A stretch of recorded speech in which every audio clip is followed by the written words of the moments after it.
అటువంటి కృపను బట్టి గడిచినటువంటి వారమునకు ఆత్మ వరాల్లో నుండి ఆత్మీయ వరాల్లో నుండి 15 ఆత్మ వరాల్ని మనం పరిశీలించుకునేటువంటి కృప దేవుడు మనందరికీ కూడా అనుగ్రహించగలిగారు. ఆత్మ వరాల్లో 15 పూర్తయిని ఈ రోజున 16వ ఆత్మీయ వరాన్ని పరిశీలించుకునేటువంటి ప్రయత్నం అయితే చేద్దాం. ఈ వరానికి భక్తుడు పెట్టినటువంటి పేరే కరుణించేటువంటి వరం. ఇది కూడా ఒక వరం. కరుణించేటువంటి వారిగా కూడా కొంతమంది ప్రత్యేకంగా దేవుడి మూలంగా నియమించబడతారు అనేటువంటి విషయాన్ని కూడా ఈ లేఖనాన్ని బట్టి మనం గమనించగలం. అంటే దేవుడిచ్చేటువంటి కృపావరాల్లో ఒక వరమే కరుణించే వరం.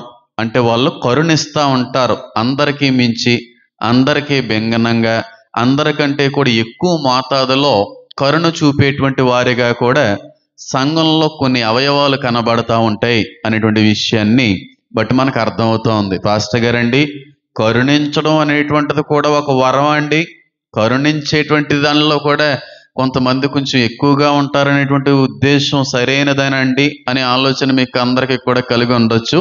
అయితే నా యొక్క అభిప్రాయాన్ని తెలియపరిచే పరిస్థితిలో నేను లేదు, కానీ వాక్యంలోనే కనబడతా ఉంది, కొంతమంది సంతోషముగా కరుణించు వారే ఉండాలి అనే మాట కనబడతా ఉంది. కాబట్టి రోమీయులకు రాసిన పత్రిక 12వ అధ్యాయము 8వ వచనము ఆఖరి భాగాన్ని మనం పరిశీలించినట్టయితే అక్కడ కృపావరాల్లో సంఘ బిడ్డలకి, సంఘ విశ్వాసులకి, ప్రతి ఒక్కరికి, దేవుని నామాన్ని ఎరిగినటువంటి పరిశుద్ధాత్మను పొందుకున్న ప్రతి ఒక్కరికి కూడా దేవుడు అనుగ్రహించేటువంటి ఒక చక్కటి వరం గురించి అక్కడ ప్రస్తావించబడతా ఉంది.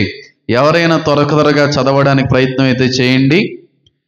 12వ రోమీయులకు రాసిన పత్రిక 8 ఆఖరి భాగాన్ని చదివితే అక్కడ మాట కనబడతా ఉంది. నేనే చదివి ప్రయత్నం చేస్తాను, చూడండి. కరుణించువాడు సంతోషముతోనూ పని జరిగింపవలెను. పని జరిగింపవలెననేది హెచ్చరించే దానిలో కూడా పలి కలిగి ఉండాలి అనేటువంటి మాట మనం ఒకసారి మాట్లాడుకునే ప్రయత్నం కూడా చేసాం. కరుణించేటువంటి వారు ఎలా కరుణించాలంటే సంతోషముగా కరుణించాలి అనేటువంటి మాట కనబడతా ఉంది. కరుణ అనేటువంటి పదానికి నిజమైన నిర్వచనాన్ని, నిజమైనటువంటి అర్థాన్ని ఇచ్చేటువంటి 2 వేరే వేరే పర్యాయ పదాలు చెప్పే ప్రయత్నం చేయండి. కరుణ అనేటువంటి పదానికి మరొక 2 పదాలు యాడ్ చేసే ప్రయత్నం చేయండి. దానికి సరితూగేటువంటి, దానికి సరైనటువంటి అర్థాన్ని ఇచ్చేటువంటి 2 పదాలు చెప్పే ప్రయత్నం చేయండి. జాలి, కరుణకి సరైనటువంటి పదం జాలి. ఇంకా చెప్పాలి, దయ, ఇది కూడా కరుణకి ఇంచుమించుగా సరిపోయేటువంటి పదమే. ఇంకా కటాక్షం, అది కరెక్టే. ఇంకా చెప్పాలి, కనికరము, కృప, ఇలా చాలా అర్థాలు వస్తూ ఉన్నాయి. కనికరానికి నిజమైనటువంటి స్వచ్ఛమైనటువంటి 2 తెలుగు ఆత్మీయ పర్యాయ పదాలు ఏమన్నా ఉన్నాయంటే జాలి, రెండోది కనికరం. ఈ 2 పదాలు ఈ కనికరించువారు అనేటువంటి దాని, కరుణించువారు అనేటువంటి దానికి సరైన రీతిలో కనబడేటువంటి అర్థాలు ఇచ్చేటువంటి పదాలు. జాలి, రెండవది కనికరము. కొంతమంది ఈ పేర్లు తగిలించుకొని పేర్లు పెట్టుకుంటా ఉంటారు. కనికరం అని, లేకపోతే కరుణాకర్ అని, ఇలా పేర్లు అయితే పెట్టుకుంటా ఉంటారు, కానీ వాళ్ళ జీవితాల్లో ఏముండదో, కరుణ ఉండదు, కనికరం అంతకంటే ఏముండదు. కొంతమంది కనికరం అని పేరు పెట్టుకుంటారు, వాళ్ళల్లో ఏముండదు, కనికరం ఉండదు. కొంతమంది కరుణాకర్ అనే పేరు పెట్టుకుంటారు, వాళ్ళల్లో ఏముండదు, కరుణ అనేటువంటిది ఉండదు. అవునంటారా కాదంటారా? నిన్న మొన్న కూడా ఎవరో చెప్తే ఉన్నాను, పేరైతే కనికరం అంట, చిన్న చిన్న పిల్లలను కూడా అమ్మేస్తూ ఉంటారంట వాళ్ళు. చాలా బాధ వేసింది. చిన్నపిల్లల మీద కూడా కనికరం ఉంచకుండా, చిన్నపిల్లల పట్ల కూడా జాలి కలిగి ఉండకుండా, అయ్యో పసిబిడ్డలు కదా, పసికోనులు కదా అనేటువంటి ఆలోచన కూడా ఉండకుండా, డబ్బుల కోసం పిల్లల్ని అమ్మేటువంటి వ్యక్తులు కూడా కొంతమంది ఉంటారని గడిచినట్టు కొన్ని దినాల క్రితం నిన్న వినడానికి దేవుడు అవకాశం ఇచ్చాడు. వాళ్ళ పేర్లు మళ్ళీ కనికరం, కరుణాకర్ ఇలాంటి పేర్లు పెట్టుకుంటూ ఉంటారు. పాపం వాళ్ళ లేనిదే చెప్పాలి కనికరం. కాబట్టి ఈ వరం గురించి మనం ఎక్కువగా ఆలోచించాలనేటువంటి ప్రయత్నం చేస్తే చాలా ఆత్మీయ ఆధ్యాత్మిక పాఠాలు నేర్చుకునే అవకాశం అయితే ఉంది. కానీ అవసరానికి మించి ఏది కూడా నేను చెప్పాలని అనుకోవట్లేదు. ఏదైతే మనకు అవసరమే ఉందో, ఏదైతే మనం తెలుసుకోవలసినటువంటి వారమై ఉన్నామో వాటి గురించి మాత్రమే తెలియపరిచేటువంటి ప్రయత్నం అయితే చేస్తాను. చాలాసార్లు కనికరము, కరుణ అనేటువంటి పదాన్ని జోడించి కొన్నిసార్లు మాట్లాడుతూ ఉంటాం. ఏ మాటలు చెప్పండి?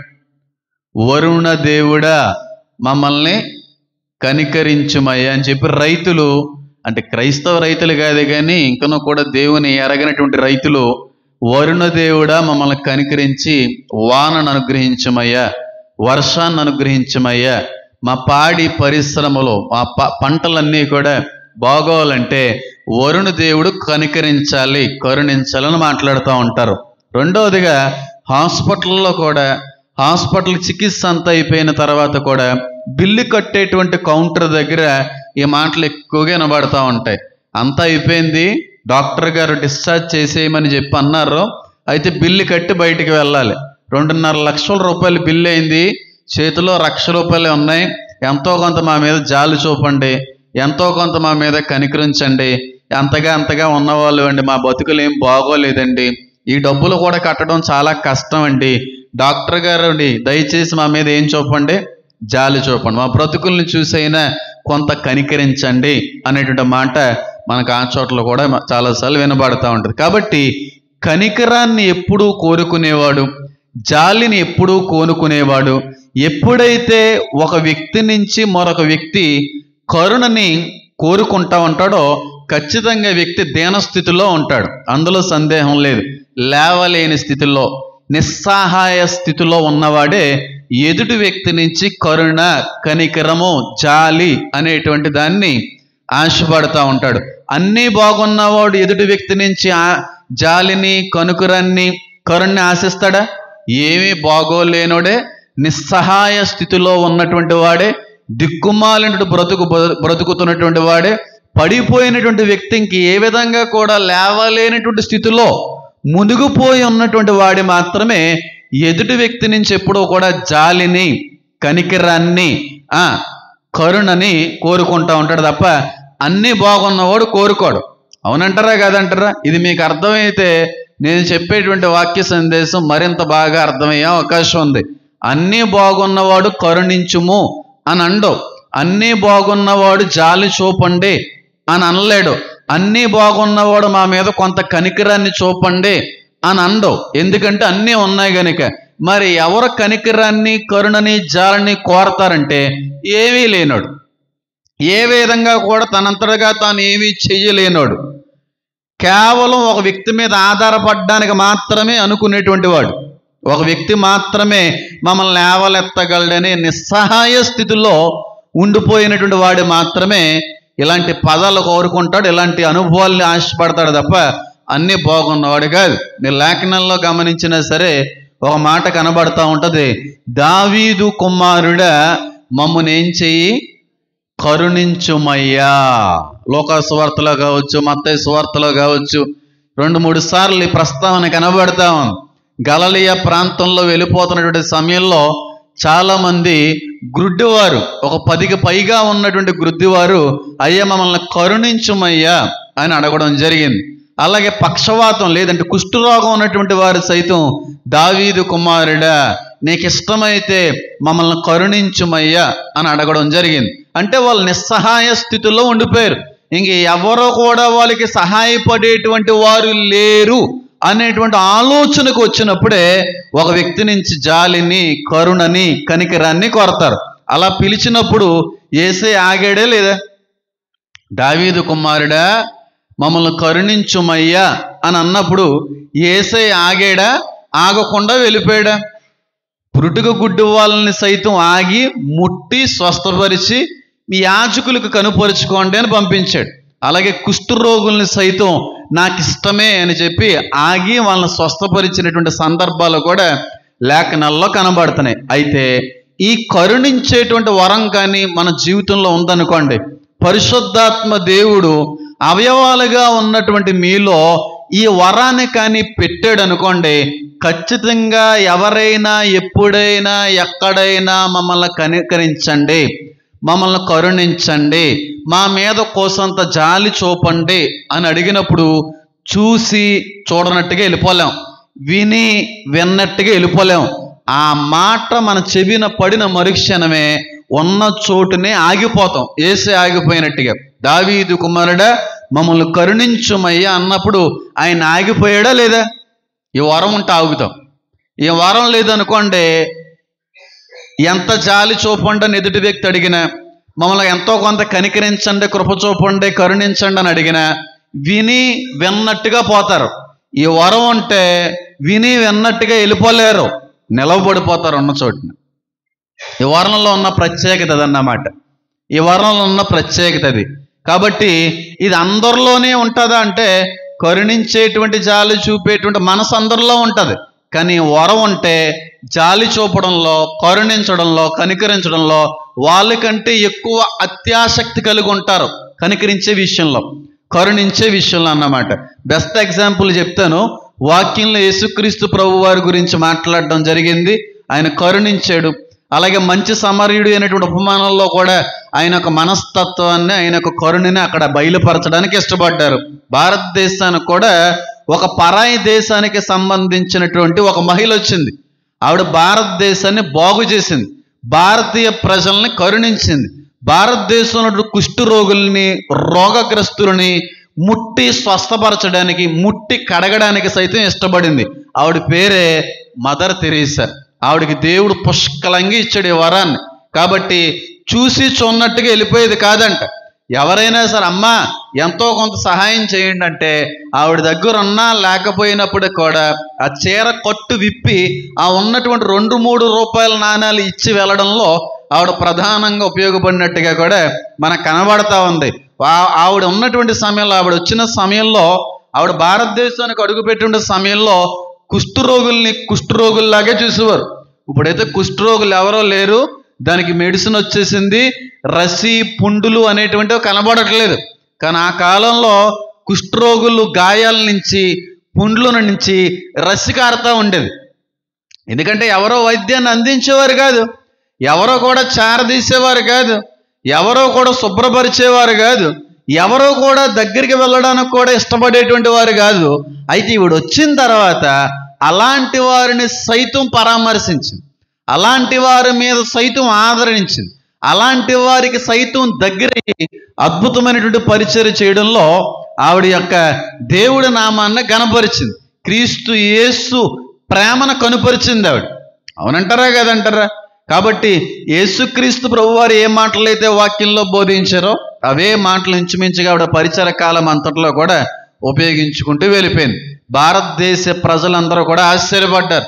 భారతదేశంలో ఉన్నటువంటి కుష్టు రోగులు, వ్యాధిగ్రస్తులు, రోగగ్రస్తులు, ప్రతికూలతల్లో బ్రతికేటువంటి వారు, రుగ్మతులతో నలిగిపోయేవారు అందరూ కూడా దేవుడు మాకు పంపించిన గొప్ప దేవత అని కూడా పిలిచేవారు. ఎందుకు అంటే ఆవుల్ని వరం పుష్కలంగా ఉంది, కరుణించే వరం ఎక్కువ ఉందన్నమాట. చిన్నప్పుడు స్కూల్లో నాకు దేవుడిచ్చిన టాలెంట్లో ఒక టాలెంట్ ఏంటంటే డయాగ్రాములు బాగా వేస్తాను, బొమ్మలు బాగా గీస్తూ ఉంటాను. ఆ టాలెంట్ ఉంటే ఆలోచించేటువంటి విషయంలో కూడా చాలా బాగుంటారంట వాళ్ళు. నేను ఎక్కడో చదివితే విన్నాను, బాగా డయాగ్రాములు గీసేవాళ్ళు, బాగా పెయింటింగ్లు వేసేవాళ్ళ యొక్క మెదడు అందరికంటే కూడా చాలా విభిన్నంగా ఎక్కువగా పనిచేస్తూ ఉంటుందంట. ఆ ఆలోచన విధానం వేరేగా ఉంటుందంటే వాళ్ళ చాలా బాగుంటుంది. వాళ్ళ డిజైనింగ్ కావచ్చు, వాళ్ళు కండక్ట్ చేసేటువంటి పనులు కావచ్చు, అదంతా ఎక్కువ మొత్తాదులో కనబడుతూ ఉంటుంది. అయితే చిన్నప్పుడు నేను 5th క్లాసులో ఉన్నప్పుడు డయానా అనేటువంటి బ్రిటిష్ యువరాణి చచ్చిపోయింది అనుకోండి. ఆవిడ చచ్చిపోయింది నేను 5th 4th క్లాసులో ఉన్నప్పుడు. అప్పుడు మనకి వచ్చేటువంటి పెద్ద న్యూస్ పేపర్ ఏదన్నా ఉందంటే వార్త అని ఉండేది. ఇప్పుడు వస్తుందో లేదో నాకు తెలియదు. ఆ కాలం నుంచి కూడా వార్త అనేటువంటి న్యూస్ పేపర్ వస్తూ ఉండేది. ఆ రోజుల్లో ₹1.50 లేకపోతే ₹1 నాన్నగారు షాప్కి వస్తూ ఉండేవి, అవి ఇంటికి తెచ్చేస్తూ ఉండేవారు కనుక నాకున్నటువంటి ఆ డయాగ్రామ్స్ పెయింటింగ్ల యొక్క జ్ఞానాన్ని డయానా రూపంలో నేను గీసాను. మా సిస్టర్స్ అందరూ కూడా ఆశ్చర్యపడ్డారు, సూపర్ చేసావు, చాలా బాగా చేసావు అని చెప్పి. మదర్ తెరీసా డయాగ్రామ్ వేయగలవా అని అడిగారు.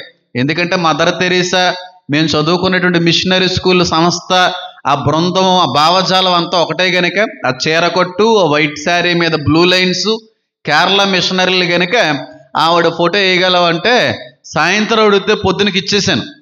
అది ఇచ్చేసాను, చాలా సంతోషించారు.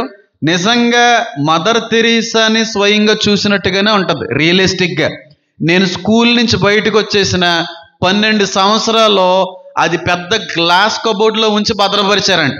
నాకు తెలియదు.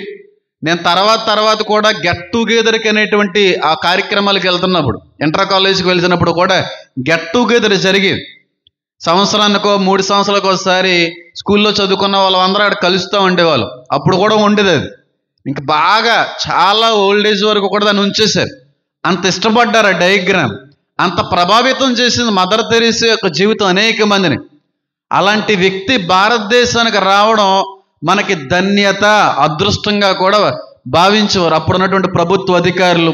అనేక మంది ఇలా సహాయం చేసేటువంటి వ్యవస్థాపకులు కూడా చాలా ఆసక్తిని కనుపరుస్తూ ఉండేవారు. అక్కడ ముష్టోల్ని చేరదీసింది. ముష్టోళ్ళ దగ్గరికి వెళ్ళి కూర్చొని శుభ్రపరిచి వాళ్ళకి అన్నం తినిపిస్తూ ఉండేది. అప్పటి వరకు భారతదేశంలో అలాంటి ప్రేమ ఎక్కడ కనబడలేదు. ముష్టి పిల్లల దగ్గరికి వెళ్ళి స్నానం చేయించి, తల స్నానం చేయించి, తల దువ్వి, బట్టలు పంచిపెట్టేది. ఆశ్చర్యపడ్డారు, ఇది ఎలాంటి ప్రేమ అని చెప్పి కనిపెడితే క్రీస్తు యేసు ప్రేమ అని చెప్పి గ్రహించి ఆ కాలంలోనే చాలా మందిని క్రీస్తుని వెంబడించడానికి వాళ్ళ యొక్క జీవితాలను సమర్పించుకున్నారు. అంత కష్టపడింది. కుష్ఠరోగులు పుండ్లు పట్టేసి రసికారిపోతూ ఉండేదంట. రసికారిపోతాని ఏగలు ముసిరేసి హాస్పిటల్ బయటే ఉండేవారు, హాస్పిటల్ లోపలికి రానిచ్చేవారు కాదు. ఏదన్నా చిన్న మిగిలిపోయిన ఆయింట్మెంట్లు, ఎందుకు పనికిరాని ట్యాబ్లెట్లు, యాంటీబయాటిక్స్ ఉంటే మిగిలిపోయిన ట్యాబ్లెట్లు, ఆయింట్మెంట్లు బయట ఇసిరేస్తే వాళ్ళు రాసుకుంటూ ఉండేవారు. అలాంటి దుస్థితిలో ఈవిడ వెళ్ళి వాళ్ళ పుండ్లు కడిగింది. పుండ్లు కడిగి కట్లు కట్టి వస్త్రాలు ఇచ్చి ప్రత్యేకమైనటువంటి వసతులు కూడా అలాంటి ప్రజలకి సమకూర్చింది. అలాంటి గొప్ప వ్యక్తే మదర్ తెరీసా. ఈవిడ నమ్ముకున్న దేవుడు ప్రభువైన యేసయ్య.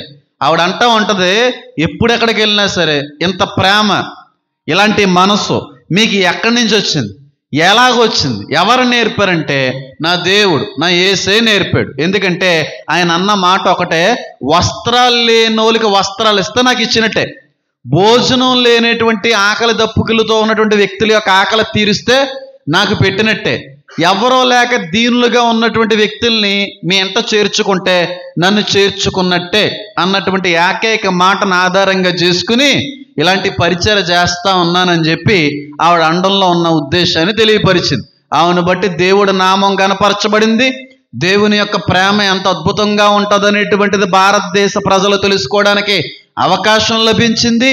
ఎవరినైతే భారతీయ ప్రజలు విసర్జించారో, చిన్నచూపు చూసారో, దూరంగా ఉంచారో వాళ్ళని సైతం ఆకర్షించగలిగే ప్రేమ ఈవిల్లో కనబడింది. ఎందుకంటే దేవుడు ఈవిల్లో ఒక వరాన్ని పెట్టాడు. ఆ వరం పేరే కరుణించే వరం. ఈ వరం అంటే అలా చేయగలం. ఈ వరం ఉందనుకోండి, ఆ మోతాదులో ఉంటుంది. ఇతరుల పట్ల మనం చూపే జాలి కావచ్చు, కనికరం కావచ్చు, కరుణ కావచ్చు. మనం చేసేటువంటిది మనసుకు సంబంధించిన మంచి పనులు అంతే. ఏదో జాలి పుట్టి ఏదో చిన్న చేస్తున్నాం. కానీ ఈ వరం ఉందనుకోండి, అదుపు ఉండదు, ఇంకా హద్దులు ఉండవు. అంత అద్భుతమైనటువంటి రీతిలో ఇతరుల్ని కరుణిస్తూ ఉంటారు, ఇతరుల్ని ప్రేమిస్తూ ఉంటారు, ఇతరుల పట్ల అలాంటి జాలి కనుపరుస్తూ ఉంటారు. ఒకవేళ ఈ వరం కానీ ఉంటాయి. భారతీయ ప్రజలకు తెలియదు కదా క్రీస్తు ప్రేమ, క్రీస్తు యొక్క గొప్పతనం, క్రీస్తు యొక్క మనస్తత్వం తెలియక పాపం ఆ కాలంలో కూడా కొంత క్రైస్తవ్యానికి వ్యతిరేకత కనబడేది. కానీ ఈవిడ పరిచయం చేసినటువంటి కాలం నుండి క్రీస్తుని చాలా మంది అంగీకరించారంట. అయ్య బాబా ఎంత గొప్ప దేవుడా, మరి అదేంటి మా గ్రంథాలు అంతా కూడా అదొక రకంగా ఉన్నాయి, ఇదొక రకంగా ఉన్నాయని చెప్పి. కానీ ఈ రోజు ఎంత పరిచర్య, ఎంత సేవ చేసినటువంటి ఆ వ్యక్తులతో పాటుగా వ్యక్తులు ఏ దేవుణ్ణి అయితే ఆధారం చేసుకుని, ఏ బైబిల్ని అయితే ఆధారం చేసుకుని అంత గొప్ప పరిచర్య చేశారో, అంత గొప్ప పరిచర్యకి కారణమైనటువంటి మూలమైన దేవుణ్ణి అసహ్యించుకునే, బురద జల్లేటువంటి దేశంగా మారిపోయింది. మదర్ తెరీసా అనేటువంటి వ్యక్తి అలాంటి పరిచర్య చేసిన కారణం ఎవరు? దేవుడు బైబిల్లో ఉంచిన ప్రేమ. ఆ బైబిలే లేదనుకోండి, ఆ మూలమే లేదనుకోండి, కరుణ, ప్రేమ, కనికరం, నిన్ను వాళ్ళని పొరుగు వాళ్ళని ప్రేమించాలనే మాటే కనబడలేదనుకోండి, మదర్ తెరీసా అనేటువంటి వ్యక్తి కూడా ఆ విధంగా భారతదేశానికి వచ్చి పరిచర్య చేయవలసినంత అవసరం ఉండకపోదు. క్రైస్తవ్యం వల్ల భారతదేశం బాగుపడిందా, నాశనం అయిపోయిందా? నేను అడుగుతున్నాను. ఎన్ని విధాలుగా చూసినా సరే, విలియం కేరీ గారు వచ్చి సతీ సహగమనాన్ని తీసేశారు, మూఢనమ్మకాలు తీసేశారు, వ్యర్థమైనటువంటి ఆచారాలను తీసేశారు. వీటితో పాటుగా క్రైస్తవుల వల్ల, క్రైస్తవ మిషనరీల వల్ల భారతదేశానికి వచ్చినది జరిగింది మేలే తప్ప నష్టం జరగలేదు. మరి ఎందుకు క్రైస్తవులు అంటే భారతీయ ప్రజల్లో కొంతమందికి ఇంకనో కూడా గిట్టట్లేదో ఎప్పటికీ నాకు అర్థం కాదు. ఒకసారి ఆలోచన చేస్తే క్రైస్తవ్యం వల్ల భారతదేశానికి వచ్చి పడింది మంచా చెడు అనేటువంటి ఆలోచన చేస్తే అర్థమైపోతుంది ఆ దేవుడు ఎంత గొప్పవాడు అనేటువంటిది. ఆలోచించట్లేదు ఎప్పటికీ కూడా కొంతమంది దేవుని ఎరగనటువంటి అన్య జనాంగం ఇంకనూ పరిశీలించట్లేదు.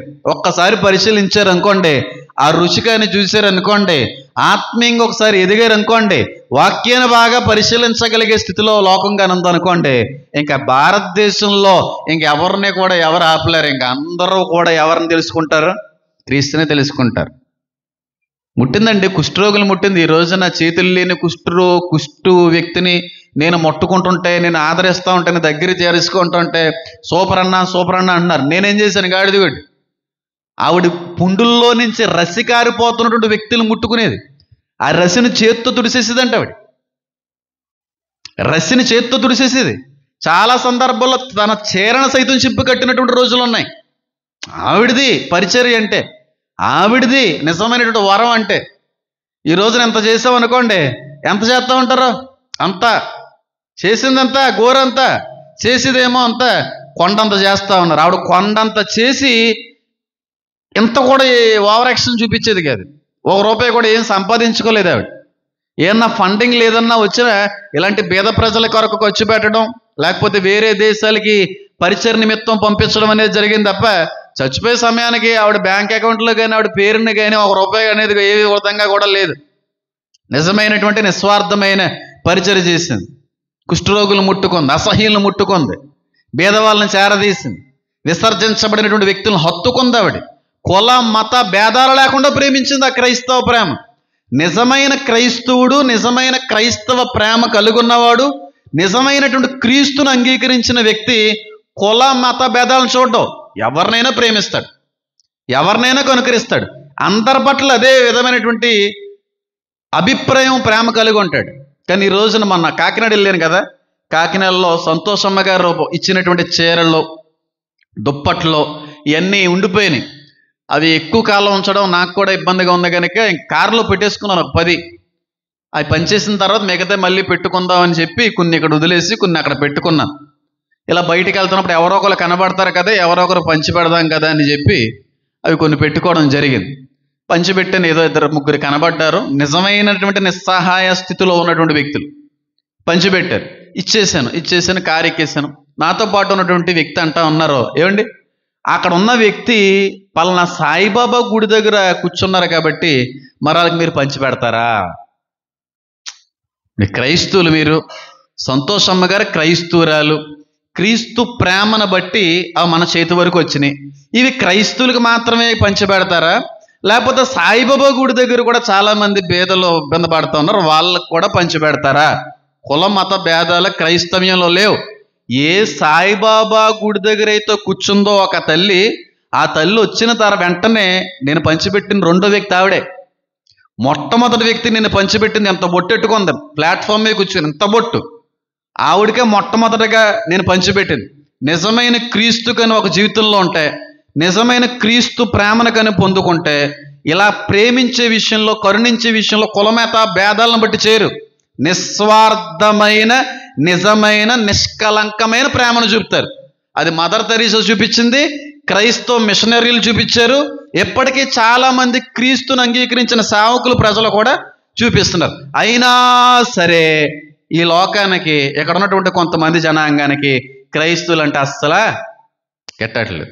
వాళ్ళు అన్నదానాలు చేస్తారు, అందరూ వెళ్ళి భోజనం చేస్తారులే. వస్త్రదానాలు అన్నీ కూడా ఒక చాట్నాల్లో ప్రత్యేకమైన బృందాలకు ఇస్తారు. కానీ క్రీస్తు ప్రేమ అందరినీ ప్రేమించింది. మదర్ తెరీసా ముస్లింలు ఎలా ప్రేమించిందో క్రైస్తవులను అలాగే ప్రేమించింది. మదర్ తెరీసా క్రైస్తవులను ఎలా ప్రేమించిందో హైందవులను కూడా అంత విధంగానే ప్రేమించింది. మదర్ తెరీసా చచ్చిపోతే ఎక్కువగా ఏడ్చింది ఎవరో తెలుసా? క్రైస్తవులు కాదు, ఇతర మతస్థులే ఎక్కువ ఏడ్చారంట. మదర్ తెరీసా చచ్చిపోతే క్రైస్తవుల కంటే కూడా ఎక్కువగా ఏడ్చింది ఇతర మతాలకు సంబంధించిన భారతీయ సంతతే. ఎందుకు అంతగా వాళ్ళని ఆకర్షించిందంటే క్రీస్తు ప్రేమను వాళ్ళ దగ్గర ఏం చేసింది? కనుపరిచింది. ఎంత చేసినా సరే మదర్ తెరీసా మీద ఎప్పటికి కూడా కొన్ని హైందవ సంస్థలు బురద జల్లుతూ ఉంటాయి. మతం మార్చడానికి వేసిన పన్నాగం ఆవిడని చెప్పి. పోనీ మీరు ఎవరన్నా చేశారు ఎట్రా? ఆవిడ చేసిన పనులు ఒక శాతమన్నానే చేసింది ఏమి ఉండదు. పేర్లు పెట్టడంలో మాత్రం మనం చాలా గొప్ప వాళ్ళకి కనబడుతూ ఉంటాం. మన లాజరస్ గారు చెప్పారు, నేను ఈ విషయాన్ని చాలాసార్లు చెప్పాను. అన్ని దేశాలకు సంబంధించిన పీతలు ఒక్కొక్క బకెట్లో పెట్టారు, కానీ భారతదేశానికి సంబంధించిన పీతలు పైకి ఎక్కుతుంటే కింద నుంచి లాగేస్తున్నాయంట. అంతే. ఇక్కడ ఒకళ్ళు ఎదుగుతే చూడలేరు, ఒకళ్ళు ఎదుగుతుంటే ఏదో రకంగా లాగేళ్ళు పేర్లు పెట్టడంలో మనకి మించిన వాళ్ళు లేనట్టుగానే ఉంటారు ఈ కొంతమంది ప్రజలు. అందరూ కాదు, కొంతమంది. ఆవిడ అంత సేవ చేసింది, అంత పరిచయం చేసింది, అన్ని విధాలుగా జాలి చూపింది, క్రీస్తు ప్రేమను కనుపరిచింది. హెచ్ఐవి పేషెంట్లు చాలా దూరంగా ఉంచేవారు తెలుసా? ఇప్పటికే హెచ్ఐవి పేషెంట్ చాలా దూరంగా ఉంచుతాం. దగ్గర రావడానికి కూడా కొంతమంది డాక్టర్లు అయితే హెచ్ఐవి పేషెంట్లకి వైద్యాన్ని ఇవ్వడానికి కూడా ఇష్టపడరు. కానీ ఆ రోజుల్లో హెచ్ఐవి పేషెంట్లకి సైతం మందులు ఇచ్చి వాళ్ళు చేర్చుకున్నది మదర్ తెరీసా. ఆ ప్రేమ ఎక్కడి నుంచి వచ్చింది? క్రీస్తు ప్రేమ కాదు? క్రీస్తు ప్రేమ కదా? ఎంత క్రైస్తవ్యం భారతదేశానికి మేలు చేసిన, ఎంత క్రైస్తవ మిషనరీలు భారతదేశానికి వచ్చి ఎంత దేవుని ప్రేమను కలుపరిచి అందరూ సమానులే, అన్ని మతాలు సమానమే, మత కుల భేదాలు లేవు అన్నట్టుగా అందరినీ ప్రేమించేటువంటి ఏకైక వాక్యం, ఏకైక దేవుడికి సంబంధించిన గ్రంథమైనప్పుడు కూడా ఈ బైబిల్ మీద బురద జల్లేస్తూ ఉంటారు. ఇదే దేవుడి మీద ఇంకనో కూడా బురద జల్లే ప్రయత్నాలు. కుల మతాల భేదాలు ఉండవు సహాయం చేసే విషయంలో. సాయిబాబా గుడి దగ్గర కూర్చున్న వ్యక్తులకు పంచిపెట్టాం. నేను ఇంచుమించుగా పంచిపెట్టినటువంటి నిన్న మొన్నేళ్ళు పంచిపెట్టి 5గురిలో 3 హైందవులే. హైందువులు ఏంటి, వీళ్ళకి ఇవ్వడం ఏంటి అని అనిపించలేదు. వాళ్ళకే ఇవ్వాలి. ఫస్ట్ ఇవ్వడంతోనే ఒక హైందువులకి ఇచ్చాను. ఎంత బొడ్డు పెట్టుకున్నటువంటి వ్యక్తి ఆవిడ. ఆమె యేసుక్రీస్తు ప్రభు వారిని ఎప్పుడన్నా విన్నారా? మీకు ఇష్టమైతే ఒకసారి ఆయన గురించి ఆలోచించండి అని ఒక మాట చెప్పి వచ్చేసాను. ఏం చేయలేదు. తీసుకున్నారు, చీర తీసుకున్నారు, చక్కగా దుప్పటి తీసుకున్నారు, అలా పరిచయం చేసుకుని వచ్చేసాం. అంతేగాని క్రైస్తవులకు మాత్రమే సేవ చేయి, క్రైస్తవులు మాత్రమే నిన్ను వలని పొరుగు వాళ్ళ వలె ప్రేమించు, క్రైస్తవులు మాత్రమే కరుణించు అని దేవుడు కానీ బైబిల్లో పెట్టాడు అనుకోండి, నేను కూడా క్రైస్తవులు మాత్రమే ప్రేమించు. కానీ నా దేవుడు క్రైస్తవులు మాత్రమే కరుణించనలేదు, నిన్ను వలె నీ పొరుగు వారందరినీ ప్రేమించు. ఆయన లోకమును ఎంతో ప్రేమించనన్న ఏకైక దేవుడు. లోకంలో క్రైస్తవులు మాత్రమే లేరు కదా, ఎన్నో రకాలైనటువంటి జాతి ప్రజలు, ఎన్నో రకాలైన మతాలకు సంబంధించిన వ్యక్తులు ఉన్నారు. వాళ్ళందరినీ ఏకరీతిగా వాళ్ళ మీద వర్షం కురిపిస్తున్న దేవుడే అన్న దేవుడు మన దేవుడు. మనం కూడా అదే విధంగా ఉండాలి. అదే విధంగా మిషనరీలు కూడా ఉన్నారు. వీళ్ళు నచ్చట్లేదు. ఇప్పటికే కూడా అంటరానితనం, చిన్న కులం పెద్ద కులం, ఇప్పటికే కూడా కుల వివక్ష, ఇలాంటి ధర్మాలని, ఇలాంటి ఆచరణ కొనసాగించే వాళ్ళు అంటేనే కొంతమందికి చాలా ఇష్టం. అలా పంచిపెట్టుకుని వచ్చేసాను. ఇటువైపు జేఎన్టీయూ క్రాస్ వెళ్ళిపోతున్నాను. ఒక హైందవ పెద్ద మత పీఠాధిపతి, ఆయన పేరు చిన్నజీయర స్వామి, చాలా మందికి తెలిసే ఉండొచ్చు. ఆయన ఎప్పటికే కూడా పక్కన ఉన్నటువంటి వ్యక్తిని ముట్టను కూడా ముట్టడం, కర్రతో పట్టుకుంటుంటాడు అతను. ఎవరన్నా అక్కడ భక్తులు వచ్చారనుకోండి, పండు డైరెక్ట్గా చేతిలో పెట్టడం, యాపిల్ పండు అదిని ఇసురుతాడు ఆయన. పెద్ద పెద్ద రాజకీయవేత్తలు సైతం ఆయన దగ్గరికి వస్తే ముట్టడానికి వీల్లేదు, దూరంగానే ఉండాలి, కర్రతోనే ముడతాడు ఆయన. ఎక్కడుంది ప్రేమ? దేవుడి ప్రేమ అదా? అలాంటి వాళ్ళు అంటేనే ఇష్టం జనాలకి. అందరినీ నిస్వార్థంగా ఏకరీతిగా ప్రేమించే వాళ్ళంటే ఇష్టం ఉండదు. అంటరాంతనం ఇప్పటికే ఉంది, కుల వివక్ష ఇప్పటికే ఉంది, చిన్న పెద్ద చూసేటువంటి అనుభవాలు ఇప్పటికే కొంతమందిలో ఉన్నాయి. వాళ్ళంటేనే లోకానికి ఇష్టం. అందరినీ ఏకరీతిగా ప్రేమించే వాళ్ళంటే ఎవరికి ఇష్టం ఉండదు. కర్ర మీరు గమనించారు లేదనమ్మా, కర్ర ఉంటుంది ఆయన దగ్గర, ఒక స్టిక్, ఆ కర్రే పట్టుకోవాలి, అస్సలు ముట్టుకున్నాడు. ఫ్రూట్ అలా ఇసురుతాడు ఆయన. ఎందుకు ఇలా చేస్తున్నారని చాలామంది అడిగినా ఏవో కారణాలు చెప్పారు. కానీ కొంతమంది దగ్గరగా ఉన్నటువంటి వ్యక్తులు చెప్పిన మాట ఏంటంటే ఎప్పటికీ ఆయనకి అంటరానితనం అండి బాబు, అసలు చేరదీయరండి, దగ్గర రానివ్వరండి, చుట్టుపక్కల ఉన్న బృందాల దగ్గర రానివ్వంట. ఎక్కడుంది దేవుని ప్రేమ? ఎక్కడుందండి? మదర్ తెరీసా కంటే గొప్ప వాళ్ళ ఈ చిన్నజీయర్ స్వామి? ఆవిడే మత మార్పిడి కోసం, మతాలను మార్చడం కోసం రాలేదు. క్రీస్తు ప్రేమ రుచి చూసిన వ్యక్తి ఆ ప్రేమ ఎలా ఉంటుందో చూపించడానికి వచ్చింది. అందుకే ఆవిడ చరిత్రలో మిగిలిపోయింది. ఆవుల్లో పుష్కలంగా ఉంది ఏ వరం? కరుణించే వరం. క్రీస్తు మన దేశానికి మేలే చేశాడు తప్ప కీడు చేయలేదమ్మా. కీడు చేసిన క్రైస్తవుని చూపించండి మన దేశంలో. బయట ప్రపంచం నుంచి, బయట దేశాల నుంచి వచ్చి భారతదేశాన్ని పాడు చేసిన వాళ్ళు ఎవరైనా ఉంటే చెప్పండి. అందరూ బాగు చేసిన వాళ్ళే, అందరూ మేలు చేసిన వాళ్ళే, అందరూ మంచి జరగాలని కోరుకున్న వాళ్ళే తప్ప చెడుకు జరగాలనే ఉద్దేశం ఏ క్రైస్తవుడికి లేదు. ఒకవేళ ఉన్నా వాడు క్రైస్తవుడు కానే కాదు. పరిశుద్ధాత్మ దేవుడు కొందరిలో కరుణించే వరం అనేది పెడతా ఉంటారు. వాళ్ళు చూసి చూడనట్టుగా వెళ్ళిపోరు, విని విన్నట్టుగా వెళ్ళిపోరు. దీనస్థితిలో, నిస్సహాయ స్థితిలో, ఎవరికి కూడా చెప్పుకోలేనటువంటి స్థితిలో ఉన్న స్థితిలో నుంచి నన్ను ఇంకెవరో కూడా లేవనెత్తేటువంటి వారు లేరేనటువంటి స్థితిలో ఉన్నటువంటి వ్యక్తుల్ని గమనించిన ఈ వరం కలిగిన వ్యక్తి ఖచ్చితంగా వాళ్ళ మీద ఏం చూపుతాడు? కరుణ చూపుతాడు, పుష్కలమైనటువంటి జాలిని చూపుతాడు. ఈ వరం ఉన్నటువంటి వ్యక్తులకి నేను పెట్టే పేరు ఏంటంటే వాళ్ళ పేరే కరుణ, వాళ్ళకి పెట్టిన పేరే జాలి. అలా ఉంటుంది వాళ్ళ జీవితం. అంత ప్రేమ, అంత జాలి, అంత కరుణ, అంత కనికరం కలిగి ఉంటారు వాళ్ళు. అన్ని విషయాల్లోనే చూసి చూడనట్టుగా ఇంకే విధంగా ఉండలేరు. అయితే ఇక్కడ ఆయన అన్నటువంటి మాటల్లో ఒక ఎక్స్ట్రా పదం యాడ్ అయింది. ఆ పదాన్ని పరిశీలిద్దాం ఈరోజు. ఏంటి అంటే ఆ పదం కరుణించువాడు సంతోషముతో ఏం చేయాలి? పని జరిగించాలి. ఏ పని? కరుణించే పని. కరుణించేవాడు ఏ విధంగా చేయాలంట? సంతోషంగా చేయాలంట. ఈ వరం ఉంటే అంత సంతోషంగా చేస్తాడు, లేకపోతే పీక్కుంటూ చేస్తారు. చెయ్యాలా వద్దని చేస్తారు, ఇవ్వాలా వద్దని చేస్తారు.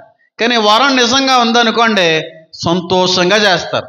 ఈ వరం కలిగి ఉన్న వారులారా మీరు సంతోషంగా చేయండి. మొన్న చేశాం కదా, నిన్న చేశాం కదా, అవతల నెల చేశాం కదా కాదు. ఎప్పుడు ఈ పని చేయవలసి వచ్చినా సరే ఆ ఆదిలో ఉన్న సంతోషం ఈ రెండోసారి కూడా ఇతరుల మీద కనికరించే విషయంలో కూడా అంతే సంతోషాన్ని మీరు చూపగలగాలి అని అంటున్నాడు భక్తుడు అక్కడ. కరుణించే విషయంలో సంతోషించడం అంటే ఏంటి అడుగుతున్నాను. జాలి పడేటువంటి విషయంలో సంతోషంగా జాలి పడడం అంటే ఏంటి చెప్పండి అమ్మా. ఒకరిని కనికరించే విషయంలో సంతోషంగా కనికరించడం అంటే ఏంటి చెప్పండి. నేనేమన్నా మీ మనసుకి ఏదన్నా తడితే చెప్పండి. కరుణించే విషయంలో సంతోషంగా కరుణించడం అన్నా, కనికరించే విషయంలో సంతోషంగా కనికరించడం అన్నా, ఒక వ్యక్తి మీద జాలి చూపేటువంటి విషయంలో సంతోషంగా జాలి చూపాలన్నా దాని అర్థం ఏంటి? మీకు ఏ విధంగా అర్థమైందన్నమాట చెప్పండి. అర్థమయ్యలేదు ఎవరికైనా? అంటే దాని అర్థం ఏంటంటే ఒక వ్యక్తిని కరుణించగలిగేటువంటి స్థితిలో ఉండి ఒక వ్యక్తి మీద జాలి పడేటువంటి పరిస్థితుల్లో నువ్వు ఉన్నప్పుడు అది నీకు భాగ్యంగా అనిపించాలి, ధన్యతగా అనిపించాలి. నువ్వు చేసేటువంటి పని అదృష్టంగా భావించినప్పుడే చేసే పని సంతోషంగా చేయగలవు. అదృష్టంగా భాగ్యంగా నువ్వు అనుకోలేదనుకో చేసే పని సంతోషంగా చేయలేం. ఇంకా బాగా అర్థమయ్యేలా చెప్తాను. పాస్టర్ గారు చెప్పులు కొంతమంది శుభ్రపరుస్తూ ఉంటారు. పాస్టర్ గారు చెప్పులు శుభ్రపరిచేటువంటి విషయంలో దేవుడు ఒకరు వాడుకుంటున్నాడు అనుకోండి, మిగిలిన నలుగురు ఏమంటారో ఈ వారం నేను శుభ్రపరుస్తాను, ఈ వారం నేను చేస్తాను అంటే ఆ పని వాళ్ళు ఏ విధంగా భావించారు? ధన్యతగా భావించారు. కాబట్టి ఆ పని వాళ్ళు ఎలా చేయగలరు? సంతోషంగా చేయగలరు. అమ్మయ్య నాకు వచ్చింది ఈ పని, ఈ ధన్యత నాకు దేవుడు ఇచ్చాడు, ఈ భాగ్యాన్ని దేవుడు నాకు ఇచ్చాడని చెప్పి ఆ పనిని ఆనందంతో సంతోషంతో చేయగలరు. అర్థమైందా లేదా మీకు? పాస్టర్ గారి గది ఉంది, పాస్టర్ గారి మంచం ఉంది, పాస్టర్ గారు పడుకునేటువంటి బట్టలు లేదంటే పరుపులే ఉన్నాయి, అవి శుభ్రపరచడమో వాటిని క్లీన్ చేసేటువంటిదో పని వచ్చింది మనకి. దాన్ని ఎలా ఎంచుతారు? నిజంగా ఆత్మీయంగా ఎదిగిన వ్యక్తి అయితే ధన్యతగా ఎంచుతారు. దైవజనుడి యొక్క గది శుభ్రపరిచేటువంటి అవకాశం దేవుడిచ్చాడు, నాకు అది అదృష్టంగా భావించి ఆ పనిని ఎలా చేస్తారో సంతోషంగా చేస్తారు. జాలి చూపే విషయంలో, ఒకరిని కరుణించే విషయంలో కూడా దేవుడు నీకు మాత్రమే అంత గొప్ప ధన్యత అందించాడు అనే ఆలోచనలోకి నువ్వు వెళ్తే ఒకరికి చేసే విషయంలో సంతోషంగా చేస్తావు, ఆనందంతో చేస్తావు, ఆనందంతో ఇస్తావు. ఒకరు జాలిపడే విషయంలో కూడా ఆనందంతో, కరుణ ఆనందంతో కనికరాన్ని చూపేటువంటి వ్యక్తిగా ఉంటావు. ధన్యతగా భావిస్తేనే జరుగుతుంది, లేకపోతే జరగదు. ఇప్పుడు మందిరాన్ని శుభ్రపరచమన్నాం, ప్రతి వారం వచ్చి యేసమ్మ గారి దీన్ని శుభ్రపరిస్తూ వెళ్ళిపోతూ ఉండేవారు. నాకు తప్ప ఎవ్వరికి ఇవ్వడానికి వీల్లేదు, నేనే చేస్తాను. నాకు ఒంట్లో బాగున్నా బాగోపోయినా నేను మాత్రమే చేస్తాను. ఎందుకు అనిపించింది ఆవిడికి? ఎందుకంత సంతోషంగా ఈ పనిని అంగీకరించింది? దేవుడి పని నాకు చేతికి వచ్చిందంటే అది నాకు భాగ్యమే, అది నాకు అదృష్టమే అనే భావనలో ఆవిడ ఉంది. కాబట్టి ఒక వ్యక్తిని కరుణించే, కనికరించే, జాలి చూపే విషయంలో కూడా దేవుడు నాకు ఇంత గొప్ప ధన్యత ఇచ్చాడు అనే ఆలోచనలోకి నువ్వు వచ్చావు అనుకోండి, చేసే విషయంలో అంత సంతోషంగా ఉంటావు, ఇచ్చే విషయంలో కూడా అంత శ్రేష్టమైన రీతిలో ఇవ్వడానికి ఇష్టపడతా ఉంటావు. పీక్కోవి ఇచ్చేటప్పుడు, చేసేటప్పుడు ఆలోచన చెయ్యు. ఇవ్వాలా వద్దా అనేటువంటి తలంపు ఉండదు. నిన్నే కదా ఒక బేదరాలికి 100 రూపాయలు ఇచ్చాను, ఈ రోజు కనబడిన వ్యక్తి కూడా అలాగే ఇవ్వగలని అనిపించదు. ఎన్నిసార్లు అలా కనికరించే, జాలి చూపే, కరుణించే అవకాశం నీకు వచ్చినా సంతోషంగా దాన్ని అంగీకరిస్తావు. కానీ కొంతమంది ఉంటారు, నిన్న కానీ అడుక్కునే వాళ్ళకి ఒక 20 రూపాయలు ఇచ్చారు అనుకోండి, ఈ రోజు ఇంకొక అడుక్కునే వ్యక్తి వచ్చింది అనుకోండి, నిన్న ఇచ్చాం కదా ఇంక ఈరోజు ఎందుకులే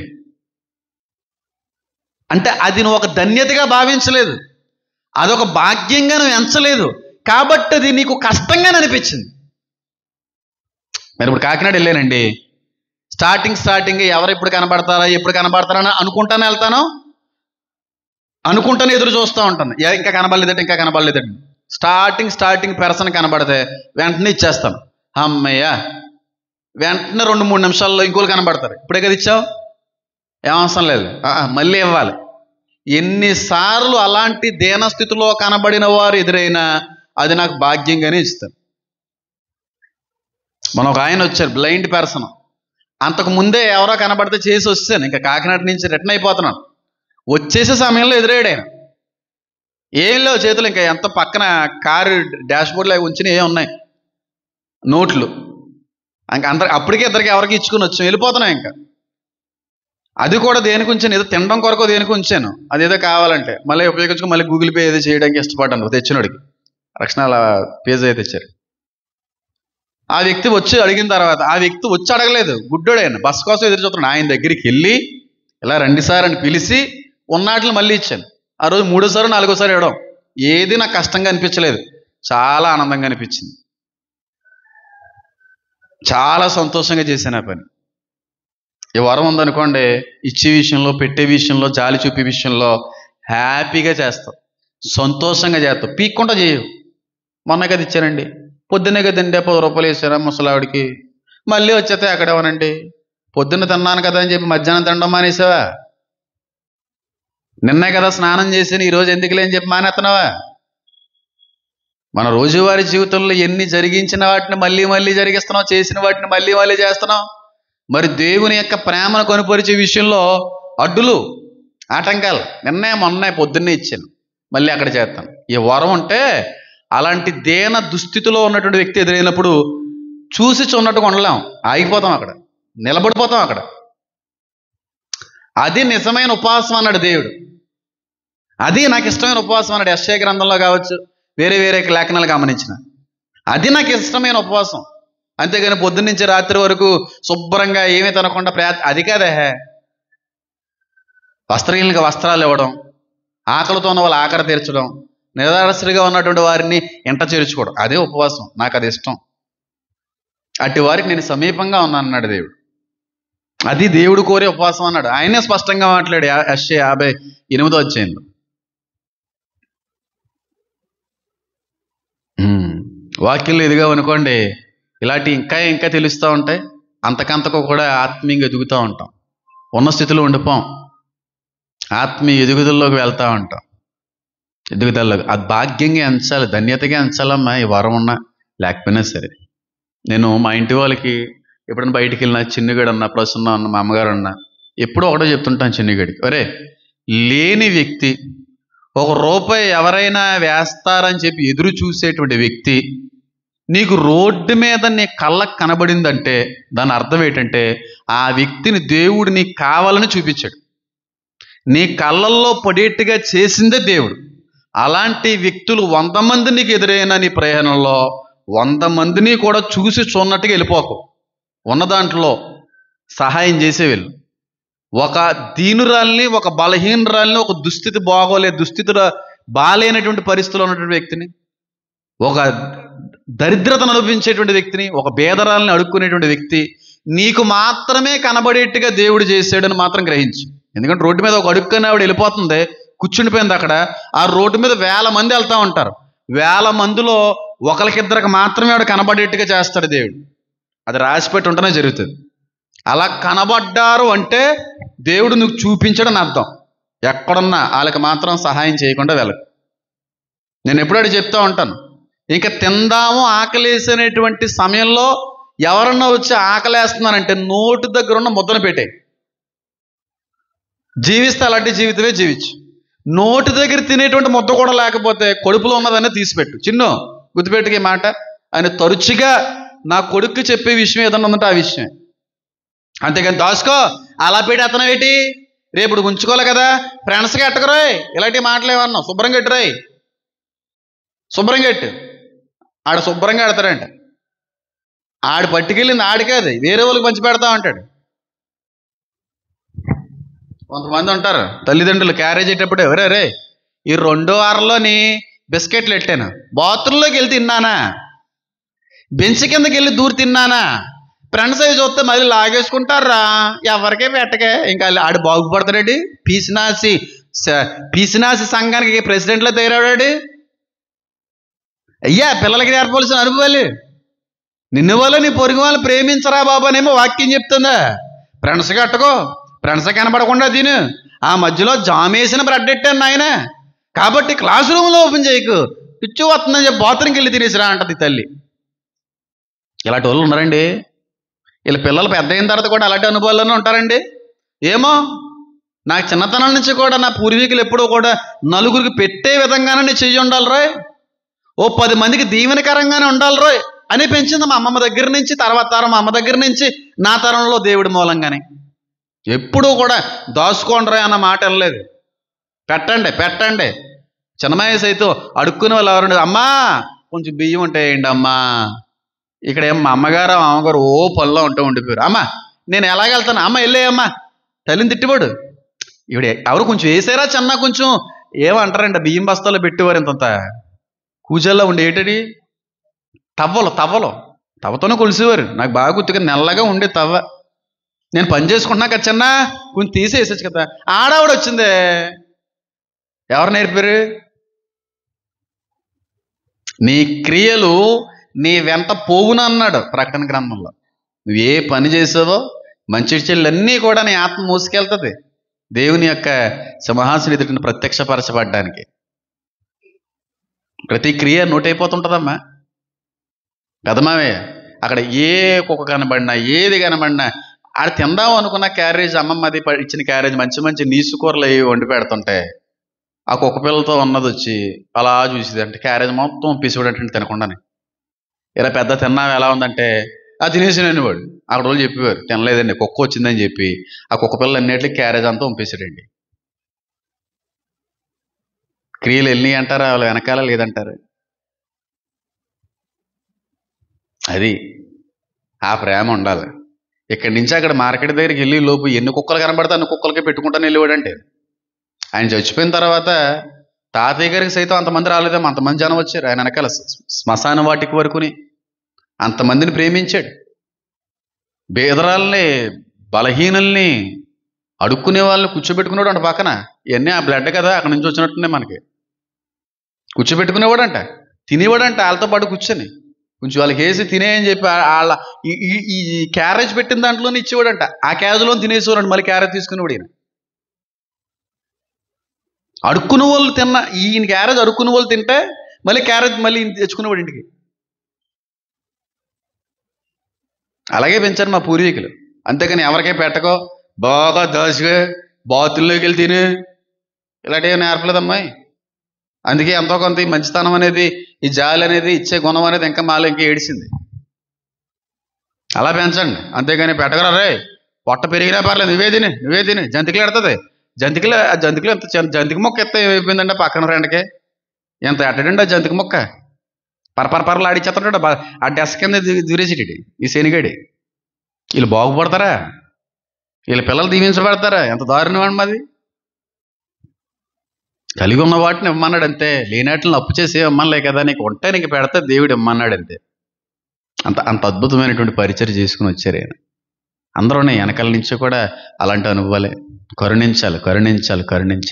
అలాంటి వ్యక్తులు ఒకవేళ నీకు ఎదురుపడ్డారు అనుకోండి, దేవుడు నీకు చూపించాడు, దేవుడు నీ కంట పడేట్టుగా చేశాడు అనేటువంటి ఒక ఆలోచనలోకి వచ్చేయాలి. ఇంకా స్థిరంగా వెళ్ళిపోవాలి ఆలోచనలోకి.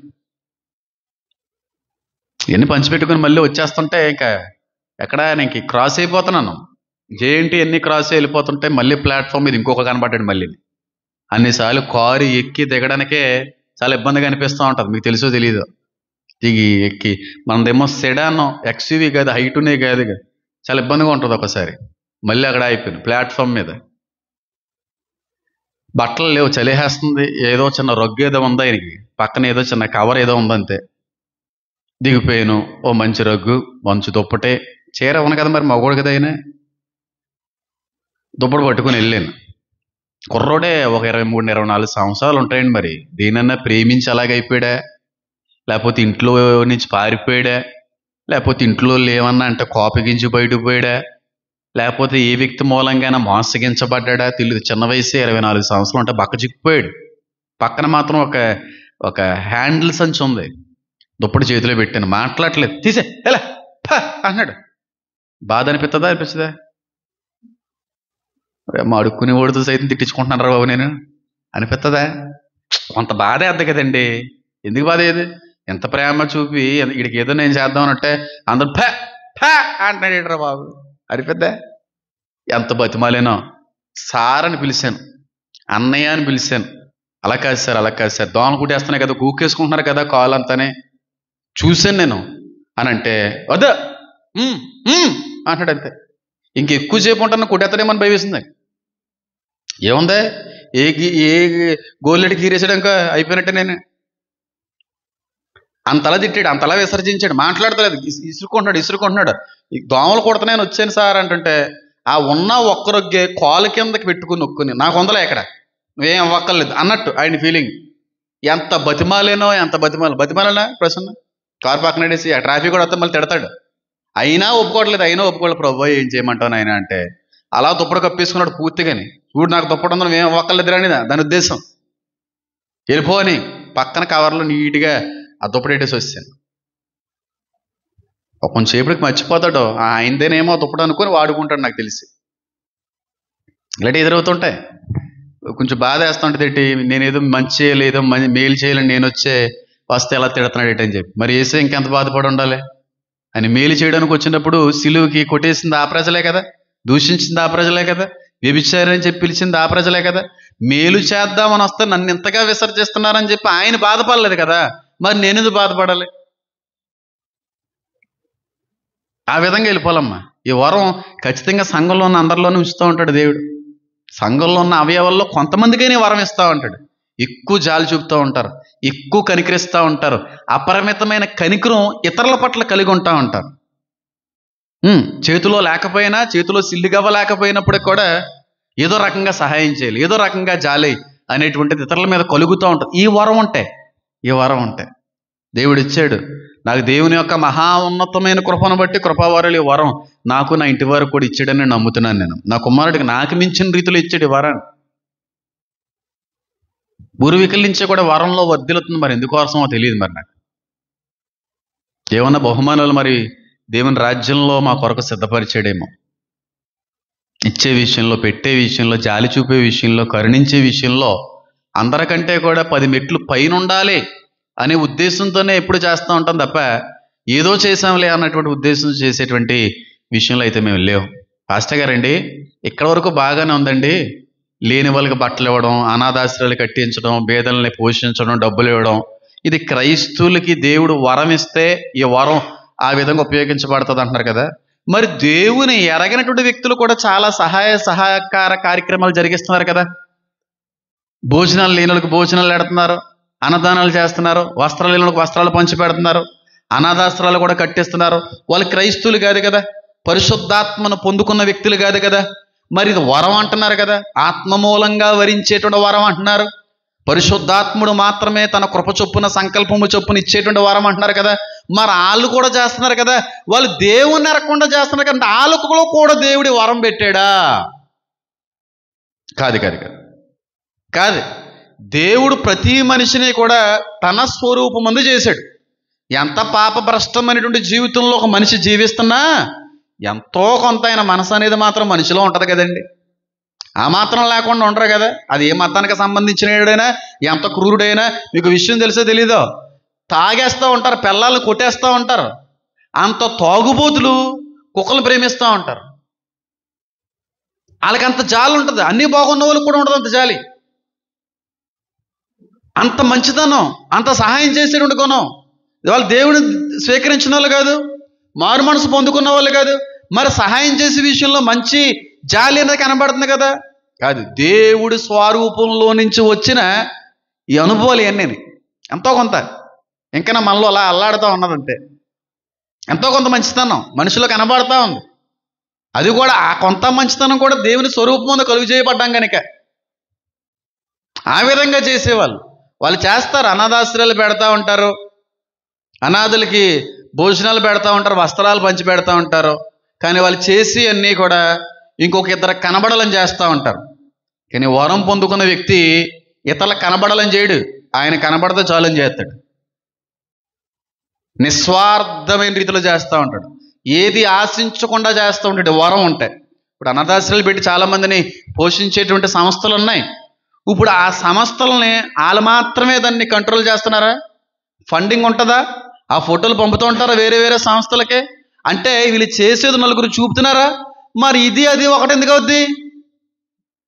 ఇది ఎవరికే కనబడకుండా చేసేది. ఇది దేవుడు స్వస్థత చేసినప్పుడు కూడా ఎవరికే చెప్పొద్దురా అన్నాడు ఆయన.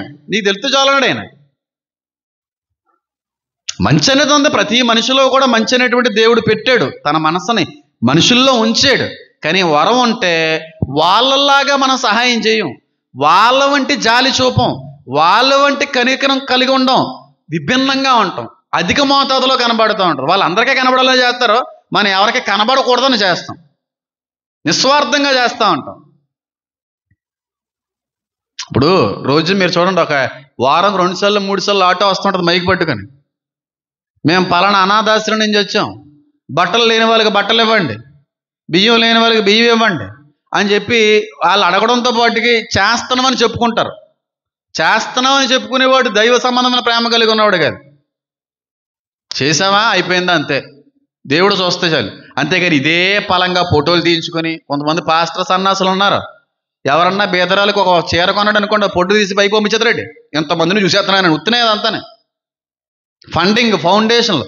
మన పరిసర ఆ విధంగా కట్టబడింది, నడిపించబడేది కాదు, ఫౌండేషన్లు కాదు. ఆయన మన ఫౌండర్, ఆయన ఫౌండేషన్ ఆయనే ఉన్నాడు దేవుడు మా తాతల కాలం నుంచి. ఏ ఫౌండేషన్ సహాయంతో వెళ్తలేదు ముందుకి. మొన్న కూడా మీటింగ్లు పెట్టినప్పుడు వచ్చే చాలామంది ఫౌండేషన్ నుంచి సహాయాలు వస్తూ ఉంటాయి మీకు, అందుకే ఇంత ఘనంగా చేస్తారు. ఏం లేదని, ఆయనే మా ఫౌండర్, ఆయనే మా ఫౌండేషన్, మా సంఘమే ఫౌండర్స్ అందరం.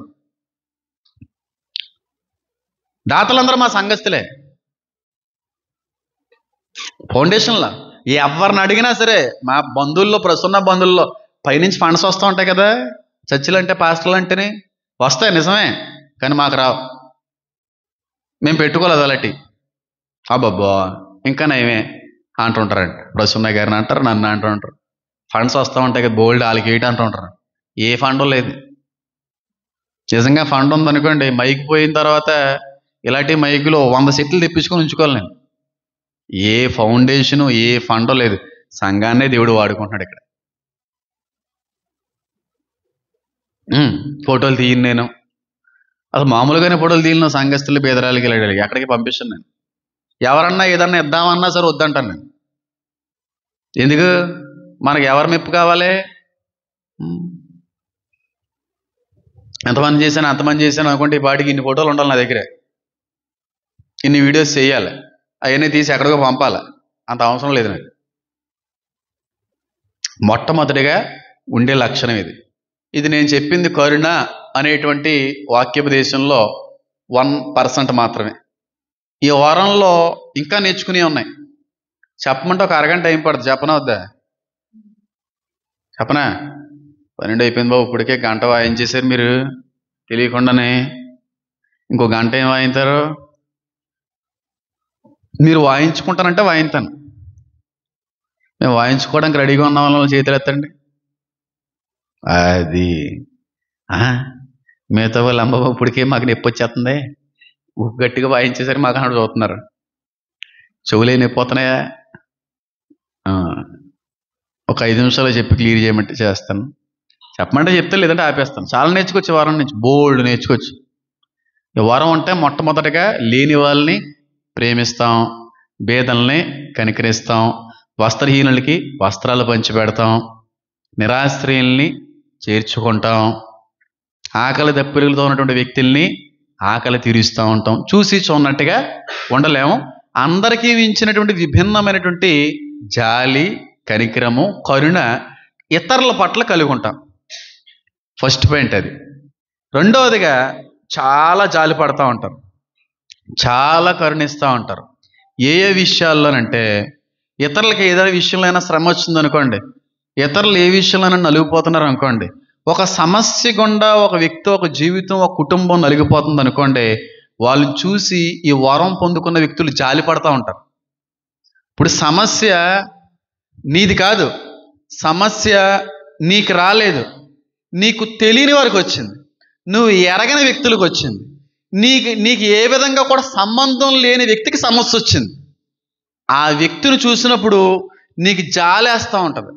ఈ వరం అంటే, అయ్యో పాపమండి, చాలా కష్టం వచ్చిందండి అని చెప్పి వదిలేరు.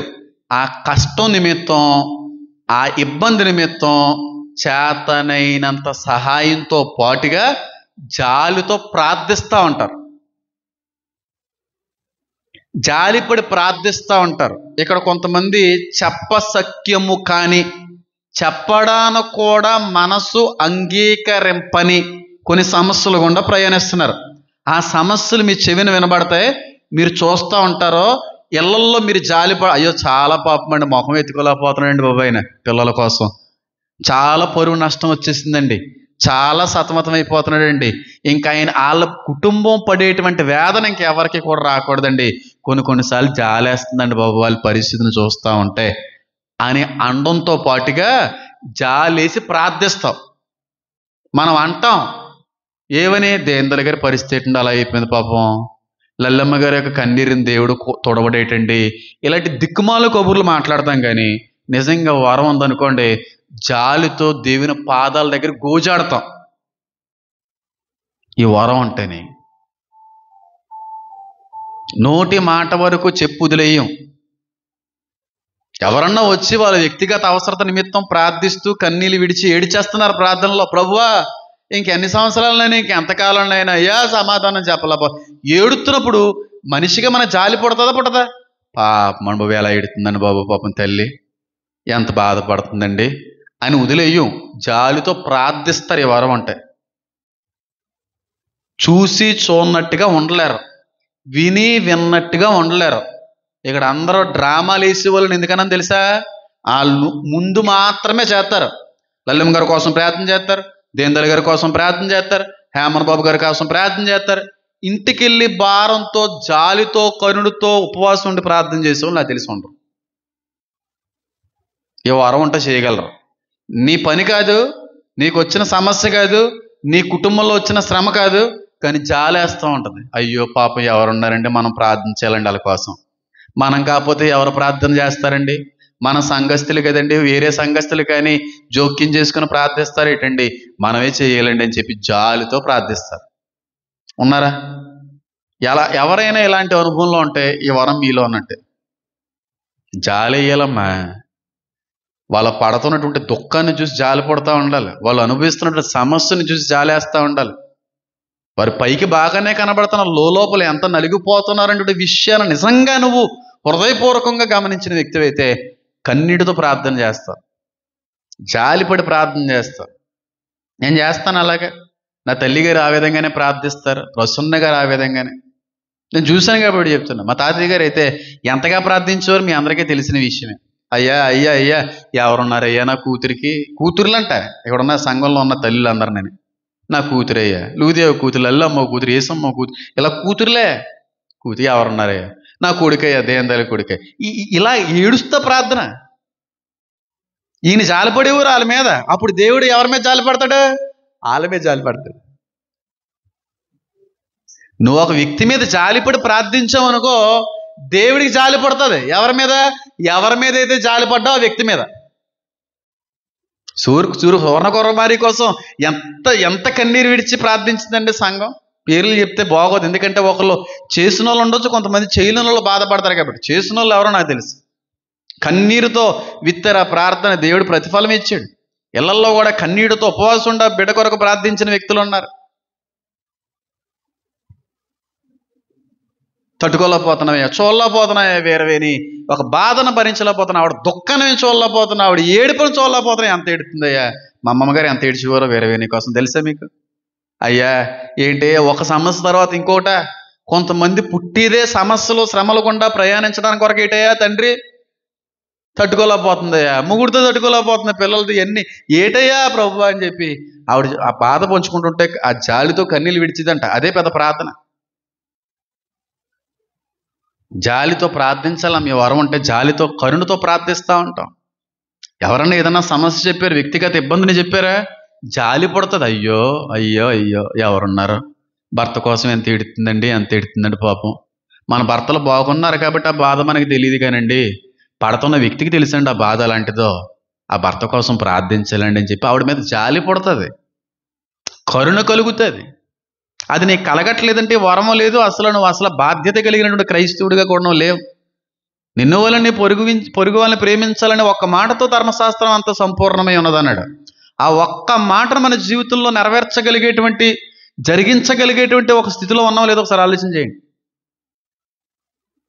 మా కోసం ప్రార్థన చేయండి, మా కోసం ప్రార్థన చేయండి అని చెప్పి ఒక వ్యక్తిగత ప్రార్థన అవసరతను ఒక వ్యక్తి మనకు తెలియపరిచినప్పుడు జాలి పుట్టాలి కదమ్మా, జాలి పుట్టాలి కదా. పుడుతుందా ఈ రోజున? ఎంత ఏడుతుందండి పిల్లల కోసం, ఎంత ఏడుతుందండి బాబు. అన్నీ ఉన్నాయండి బాబు, సుఖం లేదండి ఆడు జీవితంలో. పిల్లల కోసం ఏడవని రోజు లేదండి బాబు. నా దగ్గర మనం ఏడిచేసిందండి బాబు, అయ్యి బాబు తలడిల్లిపోయానండి బాబు, తట్టుకోలేకపోయానండి బాబు. ఎంత బాధ అనిపిస్తుందో, ఎంత దుఃఖాన్ని అనిపిస్తుందో. ఆవిడ ఏడుపు చూసి నాకు ఏడుపు వచ్చేసిందండి అని జాలిపడ్డావు. ఆ జాలి ఎక్కడ కనబడాలి తెలుసా? ప్రార్థన రూపంలో కూడా కనబడాలి. నిజమైన జాలి అయితే ఆవిడ నిమిత్తం నువ్వు ప్రార్థించాలి, ఆ వ్యక్తి కోసం నువ్వు ప్రార్థన చేయాలి. అంతేగాని చెవిన పెట్టి మళ్ళీ అదే చెబుతూ వినేయడం కాదు. జాలి లేదు మనకి. అందుకే వాళ్ళ నిమిత్తం భారంతో ఒక బాధ్యతగా దాన్ని నుంచి చేయలేకపోతున్నాం. జాలి ఎత్తనే కదండి అడుక్కుని కూడా ఒక రూపాయి వేయగలం. జాలి పుట్టకుండా రూపాయి ఒకటి ఎవరన్నా వేయగలరా? ఒక వ్యక్తి మీద నిజంగా జాలి పుడితేనే ఆ వ్యక్తి కొరకు ప్రార్థించగలం. నిజమైన జాలి కాకపోతే ఒక వ్యక్తి మీద కొరకు మేము ప్రార్థించలేం. నిజమైన జాలి, నిజమైన కరుణ, దైవ సంబంధమైనటువంటి కనికరం నిజమైందైతే నీలో ఉన్నది, ఖచ్చితంగా ప్రార్థన చేస్తాం. ఇంకా నేమే మా కోసమే మేము ప్రార్థన చేసుకోము, ఇంకా సంఘం కోసం కూడా కన్నీళ్ళు విడిచి ఉపవాసం ఉండి ప్రార్థన చేస్తామా అనుకుంటున్నారు మనసులో కొంతమంది. అందుకే నీ బతుకలాగా ఉంది. శాంతి సమాధానం లేకుండా నిరంతరమైనటువంటి మనోదుఖంలో నువ్వు వెళ్తున్నావు అంటే దాని అర్థం అదే. ఎందుకంటే ఎవరిని పట్టించుకో, నువ్వు ఎవరి గురించి ప్రార్థన చేయవు, ఎవరిని లెక్క చేయు, నీకోసం నీ పిల్లల కోసం మాత్రమే చేస్తావు. కాబట్టి నువ్వు దుష్టుడివి, దుష్టుడు సంతానం. నువ్వు దుష్ట సంబంధమైన మనస్తత్వం అనేది, దైవ సంబంధమైన మనసు కాదు నీది. దైవ సంబంధమైన మనసు అయితే నీ వారితో పాటుకి ఇతరుల కొరకు ప్రార్థిస్తావు. దుష్ట సంబంధమైన మనసాక్షి అనుకోండి, మనసు అనుకోండి, నీ కోసం నీ ఇంటి వారి కోసం మాత్రమే ప్రార్థిస్తావు. నిజమైన దైవిక సంబంధమైన మనసు ఉన్న వ్యక్తుల్లో కనబడేటువంటి ఒక అనుభవం చెప్తాను చూడండి. వీళ్ళందరి కోసం ప్రార్థన చేసుకుంటారు, కానీ వీళ్ళ కోసం చేసుకోరు. నిజమైన దైవ సంబంధమైన మనసాక్షి కలిగి ఉన్న వారిలో కనబడేది. అందరి కొరకు చేస్తారు, వీళ్ళ కోసం చేసుకోరు. వాళ్ళకి అది కావాలి, ఇది ఇవ్వండి, అది ఇవ్వండి అని చెప్పి. కొంతమంది ఉన్నారు, పేరు చెప్తే బాగోదండి, మళ్ళీ హెచ్చించినట్టు ఉంటుంది. నాకు తెలుసు, ప్రసన్న గారు తెలుసు, కొంతమంది తెలుసు. ఎప్పుడు వాళ్ళ కోసం ఏది ప్రార్థన చేసుకోరు, అందులో ఈ పిల్లలు అవుతాయి. ఎప్పుడు నేను అడుగుతుంటాను, ఏ రోజు చేసుకోవా? ఏ రోజు చేసుకోను నేను.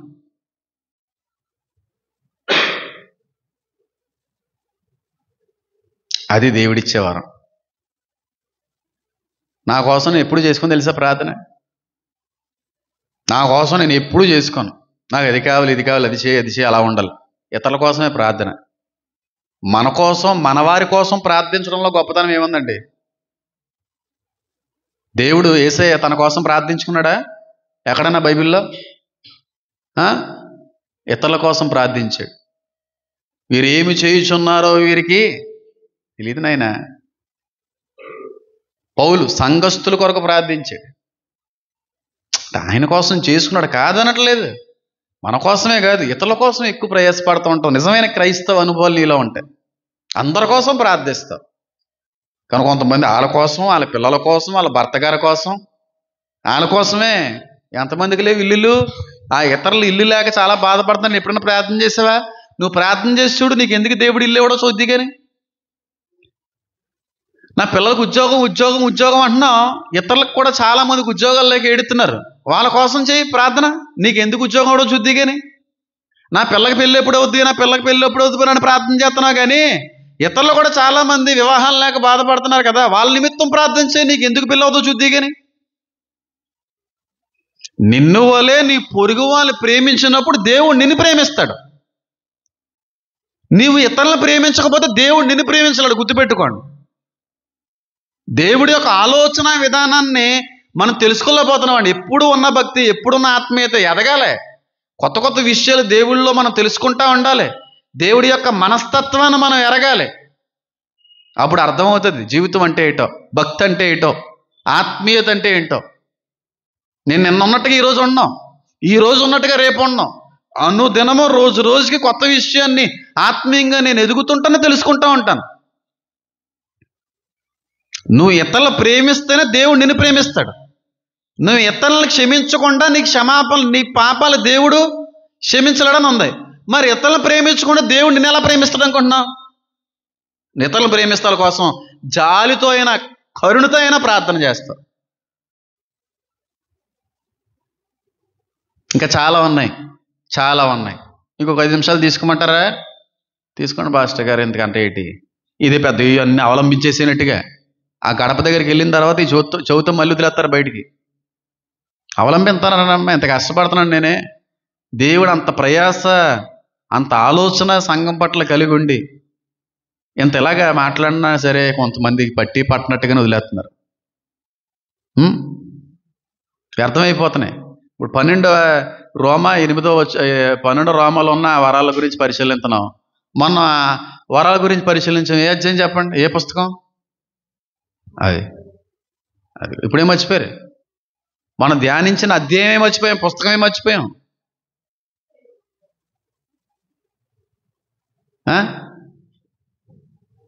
వాక్యాన్ని మర్చిపోవా? మీరు ఆలోచన చేయండి. వాక్యం వ్యర్థమైపోకూడదు. వాక్యం జీవం కలిగినది, సజీవంగా ఉండవలసినది. అది సజీవంగా ఉండవలసింది. రెండవదిగా ఇతరుల యొక్క బాధ, ఇతరుల యొక్క సమస్య, ఇతరుల యొక్క కష్టాన్ని పంచుకుంటున్నప్పుడు నీకు జాలి వేయాలి. అయ్యో పాపమండి, చాలా ఏడుతుందండి బాబు ఆవిడ పిల్లల కోసం, అలా ఆయన కోసం చాలా ఏడుతుందండి అనే జాలితో కూడిన ప్రార్థన ఉంటుంది నీలో. మూడవదిగా జాలి వేయాలి, కరుణించాలి, కనికరం పుట్టాలి. ఎవరి మీద చెప్పండి? ఎవరి మీద పుట్టాలి? నశించిపోయే ఆత్మల మీద కనికరం అనేటువంటిది కలిగి ఉండాలి. అవునా కదా? ఉందా ఈరోజు నీకు? నశించిపోయేటువంటి ఆత్మల మీద నిజంగా నీకు జాలి పడితే అన్ని ఆత్మలు నీ కుటుంబంలోనే నాశనానికి దారితీస్తా ఉన్నాయే, వాటి మీద ఎప్పుడైనా జాలేసిందండి? నశించిపోయేటువంటి కుటుంబీకులను చూసినప్పుడు మనలో జాలి పుట్టట్లేదంటే మొట్టమొదటిగా రక్షణ యొక్క విలువ ఇంకా నీకు తెలియలేదు. నిజంగా ఆత్మరక్షణ, నరకం యొక్క భయంకరత, నరకం యొక్క స్థితి, అక్కడ ఉండేటువంటి నష్టము ఎరిగిన వ్యక్తివైతే ఖచ్చితంగా రక్షణ లేని వ్యక్తులను చూసి నువ్వు జాలి పడతావు. బాప్తీసం పొందుకోలేని వ్యక్తులను చూసి నీకు బాధ వేయట్లేదు, కనికరం పుట్టట్లేదంటే నీకు మొట్టమొదటగా రక్షణ మీద సరైన అవగాహన లేదు, రక్షణ పట్ల సరైన విలువ కూడా లేదు. నిజంగా నీకు విలువ రక్షణ మీద ఉంటే నశించిపోయే ఎన్నో ఆత్మలు చూసిన ప్రతిసారి నీకు ఏమనిపిస్తూ ఉంటుంది? జాలి వేస్తూ ఉంటుంది. పాపం కదండి, అవన్నీ నాశనం అయిపోయే ఆత్మలండి, మండుచున్న గంధంలో పడిపోయేటువంటి ఆత్మలండి, ఎంత చెప్పినా వినట్లేదండి బాబు, పాపం అండి బాబు, అయ్యో అయ్యో అని చెప్పి వాళ్ళ మీద నీకు ఏం కలుగుతూ ఉంటుంది? జాలి. ఎంతమందికి కలుగుతుంది? చెయ్యొద్దండి. నశించిపోయేటువంటి ఆత్మలను చూసి, మందిరానికి దూరం అయిపోయిన ఆత్మలను చూసి, క్రీస్తుని విసర్జిస్తూ తర్కిస్తూ ఉన్నటువంటి ఆత్మలను చూసినప్పుడు నాకు జాలి పుడుతుందండి. వాళ్ళని చూసినప్పుడు అల్లా అన్న వాళ్ళు చేతులెత్తండి. జాలి వేయాలమ్మా. హైందవుల్ని అన్యుల్ని చూసి మనం ఏదన్నా క్రీస్తు గురించి బోధిస్తున్నప్పుడు, క్రీస్తుని గురించిన సువార్త ప్రకటిస్తున్నప్పుడు వాళ్ళు తర్కిస్తారు, మొండిగా వాదిస్తూ ఉంటారు. అప్పుడు మన కోపం రాకూడదు, జాలి వేయాలి. తెలియకే కదండి, పాపం అండి, ఆ ముసుగులో ఉండిపోయారండి, చిన్నప్పటి నుంచి దానిలో ఎదిగిన వాళ్ళు కదండి, ఎంత చెప్పిన వాళ్ళకి అర్థం కాదులేండి అని జాలేస్తా తప్ప కొసబుసలాడో. ఎవరికైనా సువార్త ప్రకటించినప్పుడు వాళ్ళు ఏమైనా తర్కించి ఏదైనా తిట్టినట్టుగా, ఏదన్నా మనం అసహించుకున్నట్టుగా మాట్లాడారు అనుకోండి, అంత కోపం అవుతుంది. కోపం కాదు, జాలి వేయాలి. అన్యుల పట్ల జాలి కలిగి ఉండాలి, మనం కరుణ కలిగి ఉండాలి. ఆత్మలో దీనులైన వారి ధన్యులు, పరలోక రాజ్యం వారిదన్నాడు ఆయన. ఆత్మ లేని వారిని దీనులుగా ఎంచాడు దేవుడు. అన్యులను చూసి కోపం కదమ్మా. ఇప్పుడు రాధా మనోహర్ గారు దాస్ గారిని చూసిన ప్రతిసారి నిజం చెప్తున్నాను, దైవ సాక్షిగా బైబిల్ పట్టుకొని చెప్తున్నాను, నాకు జాలేస్తుంటుంది. ఎంత పిసరెత్తు కోపం ఉంటుంది ఆయన మీద నాకు. ఇంత కూడా ఆయన మీద నాకు కక్ష ద్వేషం అనేది నిజంగా కూడా బైబిల్ పట్టుకుని చెప్తున్నాను, చాలా జాలేస్తుంటుంది. ఆయనకి తెలియకే కదా ఇలాగా మాట్లాడుతున్నాడు. తెలిస్తే ఎందుకు ఇలా మాట్లాడుతున్నారు? యేసుక్రీస్తు ప్రభువు ఏమన్నాడు తెలుసండి? తండ్రి, వీరు నిజంగానే ఏం చేస్తున్నారో వీరికి తెలియదు కనుక మీరు క్షమించండి. నిజంగానే తెలియదు, ఆయన దైవ కుమారుడిని తెలుసుంటే అలాగే ఆయన సిలువుకి అప్పచెప్తారా? ఆయన కొడతారా? ఆయన మాటలను విసర్జిస్తారా? నువ్వెవడరా మాకు చెప్పడానికి అంటారా? నిజంగా వాళ్ళకి తెలియదు కాబట్టే కదా ఇలా చేస్తున్నారని చెప్పి వాళ్ళ మీద జాలి పడ్డాడు యేసయ్య. అన్యులను చూసి, హైందవులను చూసి, ఇతర మతస్థులను చూసి కోపం రాకూడదమ్మా. తర్కిస్తే తర్కించవచ్చు, వాళ్ళ ఏదైనా వాదిస్తాను అనుకో, లేఖనానుసారంగా వాదించడం అనేటువంటి తప్పు ఏం కాదు. పౌలు గారు కూడా తర్కించారు. కానీ మన ఎంత మొండిగా మాట్లాడినా, ఎంత చిరాకు తెప్పించి మాట్లాడినా పాపమండి, అది తెలియకే కదండి, తెలియకే కదండి. అన్యులను చూసి కోపపడేవాడు, హైందువులను చూసి విసర్జించుకునేవాడు, నేను మాట చెప్పనా, ఆడు క్రైస్తవుడు కాదు, వాడు బలహీనుడు, అన్యుడే. ఆడు ఎప్పటికీ కూడా అన్యుడే. వాళ్ళు ప్రేమించాలి, వాళ్ళ మీద జాలి కలగాలి, వాళ్ళ మీద కనికరం పుట్టాలి, కరుణ కలగాలి మనకి. వాళ్ళకి తెలియక చేస్తున్నారమ్మా, తెలిసి ఎందుకు చేస్తారమ్మా? అలాగా మోగ విగ్రహాలను పూజిస్తున్నారని చెప్పి నీకు జాలి వేయాలమ్మా. నేను అలాగే చేశాను, తెలుసుకున్నాను. అయ్యో వీళ్ళకి ఎప్పుడు తెలిసి వస్తుందో, ఎప్పుడు వీళ్ళ ఆత్మనేత్రాలు తెరవబడతాయో, ఇదేమీ తెలుసుకోకుండా ఒకవేళ చచ్చిపోతే వీళ్ళ ఆత్మలు నాశనానికి వెళ్ళిపోతాయే అనే జాలి పుట్టాలి క్రైస్తవుడిగా నీకు. అంతేగాని అన్యులు చూసి కోపం రాకూడదు, వాళ్ళని విసర్జించకూడదు, వాళ్ళని ప్రేమించాలి. క్రైస్తుడు అనగా జ్ఞానం అంటాను నేను. అంత జ్ఞానం కలిగి ఉండాలి క్రైస్తుడు. ఎప్పుడు తిడుతున్నారండి, వాదింతున్నారండి, మాటలు లెక్క చేయట్లేదండి, ఇలాంటి వాళ్ళకి ఏం చెప్తాను, కోపం వచ్చేసిందండి. జాలి వేయాలి, కోపం కాదు. ఎంత చెప్పినా, ఎంత ప్రయాసపడినా, ఎంత ప్రయత్నించినా అదే విధంగా మూర్ఖులుగా ఉన్నారా, అప్పటికీ నీకు జాలి వేయాలి. శిలువ మీద ప్రాణం పోయి సమయంలో కూడా యేసుక్రీస్తు ప్రభువు ఆ ప్రజలను చూసి ఏం పడ్డారైనా? జాలి పడ్డారు. అంత రోడ్డు మీద ఇడ్చుకుని వెళ్ళిపోతున్నటువంటి సమయంలో కూడా అందరూ చూసి ఇన్ని జాలి పడుతుంటే ఆయన అన్న మాట తెలుసా? నా కోసం ఏం ఎడతారమ్మా, మీకోసం, మీ బిడ్డల కోసం ఏం చేయండి, ఏడవండి. అది జాలి. నన్ను స్వీకరించకుండా, అద్వితీయ కుమారుడు అనేటువంటి విషయాన్ని మీరు అంగీకరించకుండా చచ్చిపోతే మీరు బాధపడతారు, ఇబ్బంది పడతారు. మీ గురించి ఆలోచించండి అన్నాడు. ఎంత జాలిపడ్డాడో చూడండి. అది క్రైస్తవ సంబంధమైనటువంటి ప్రేమన్న, మనసన్న, జాలైనని. 2 సార్లు వెళ్తుంది, 2 మాటలు చెప్తుంది. వాళ్ళు ఏదో వాదింతారు, లేదో కొంచెం కోపం తెప్పించి పని చేస్తారు. ఇంక వెళ్ళడం మానేస్తుంది అక్కడికి. నీ దగ్గరికి నేను వెళ్ళడం ఏంటి? బైబిల్లో ఏమో తెలుసా, పందుల ముందు ముత్యాలు చల్లొద్దని ఉంది. అవునా? నీకు అలాగే అర్థం అవుతులే. నీకు సిగ్గు లేదు, నీకు వాక్యం తెలియదు కాబట్టి బోల్డ్ అర్థాలు ఉన్నాయి. చెప్పను, అవసరం లేదు. అవసరమైన వాటిని వినరు, అవసరమైన వాటిని చెవులు ఇలా తిడుతుంటారు కొంతమంది. అందుకే చెప్పను అలాంటి. పందుల ముందు ముత్యాలు చల్లొద్దండి కదా. ఎప్పుడన్నాడు? ఎందుకన్నాడు? ఏ అవసరంలో అన్నాడు? అయితే వెళ్దాం. అవి ఒక్క రిఫరెన్స్ పట్టుకొని ఎడుతూ ఉంటారు. దానికి మరొక పులర్థాలు వస్తూ ఉంటాయి. జాలి వేయాలి. ఒక ఆత్మ నశించిపోతుందంటే జాలి పుట్టాలి. కుటుంబంలో ఉన్నటువంటి అత్తయ్య గారు రక్షణ పొందుకోలేదంటే జాలి పుట్టాలండి. కుటుంబంలో ఉన్న మావయ్య గారు ఇంకనో కూడా దేవునికి స్వీకరించట్లేదంటే జాలి వేయాలండి. తల్లిదండ్రులు ఇంకనో కూడా దేవుని స్వీకరించడానికి ఆటంకాలుగా లేకపోతే కారణాలు వెతున్నా, అయ్యో అయ్యో అయ్యో చచ్చిపోతే ఆత్మ ఎక్కడ పోద్ది అనేటువంటి జాలి నీలో పుట్టట్లేదంటే నీకు అసలు రక్షణ విలువే తెలియదు. నీకు రక్షణ విలువ తెలియాలి. వీలైనంత మందిని అగ్నిలో నుండి లాగినట్టుగా లాగేస్తానంటే నేను. మొన్న ఎక్కడో వరదలు వచ్చి కుటుంబం అంతా కూడా ఎక్కడో లోయలో ఏదో ప్రాంతంలో కొట్టుకుని పోయారు. చూసారా? చూడలేదా? ఫ్యామిలీ అంతా కూడా కొన్ని రెప్ప పాటులో వరద ఉద్రిక్తత తట్టుకోలేక కొట్టుకుని పోయారు. అందరూ చచ్చిపోయారు.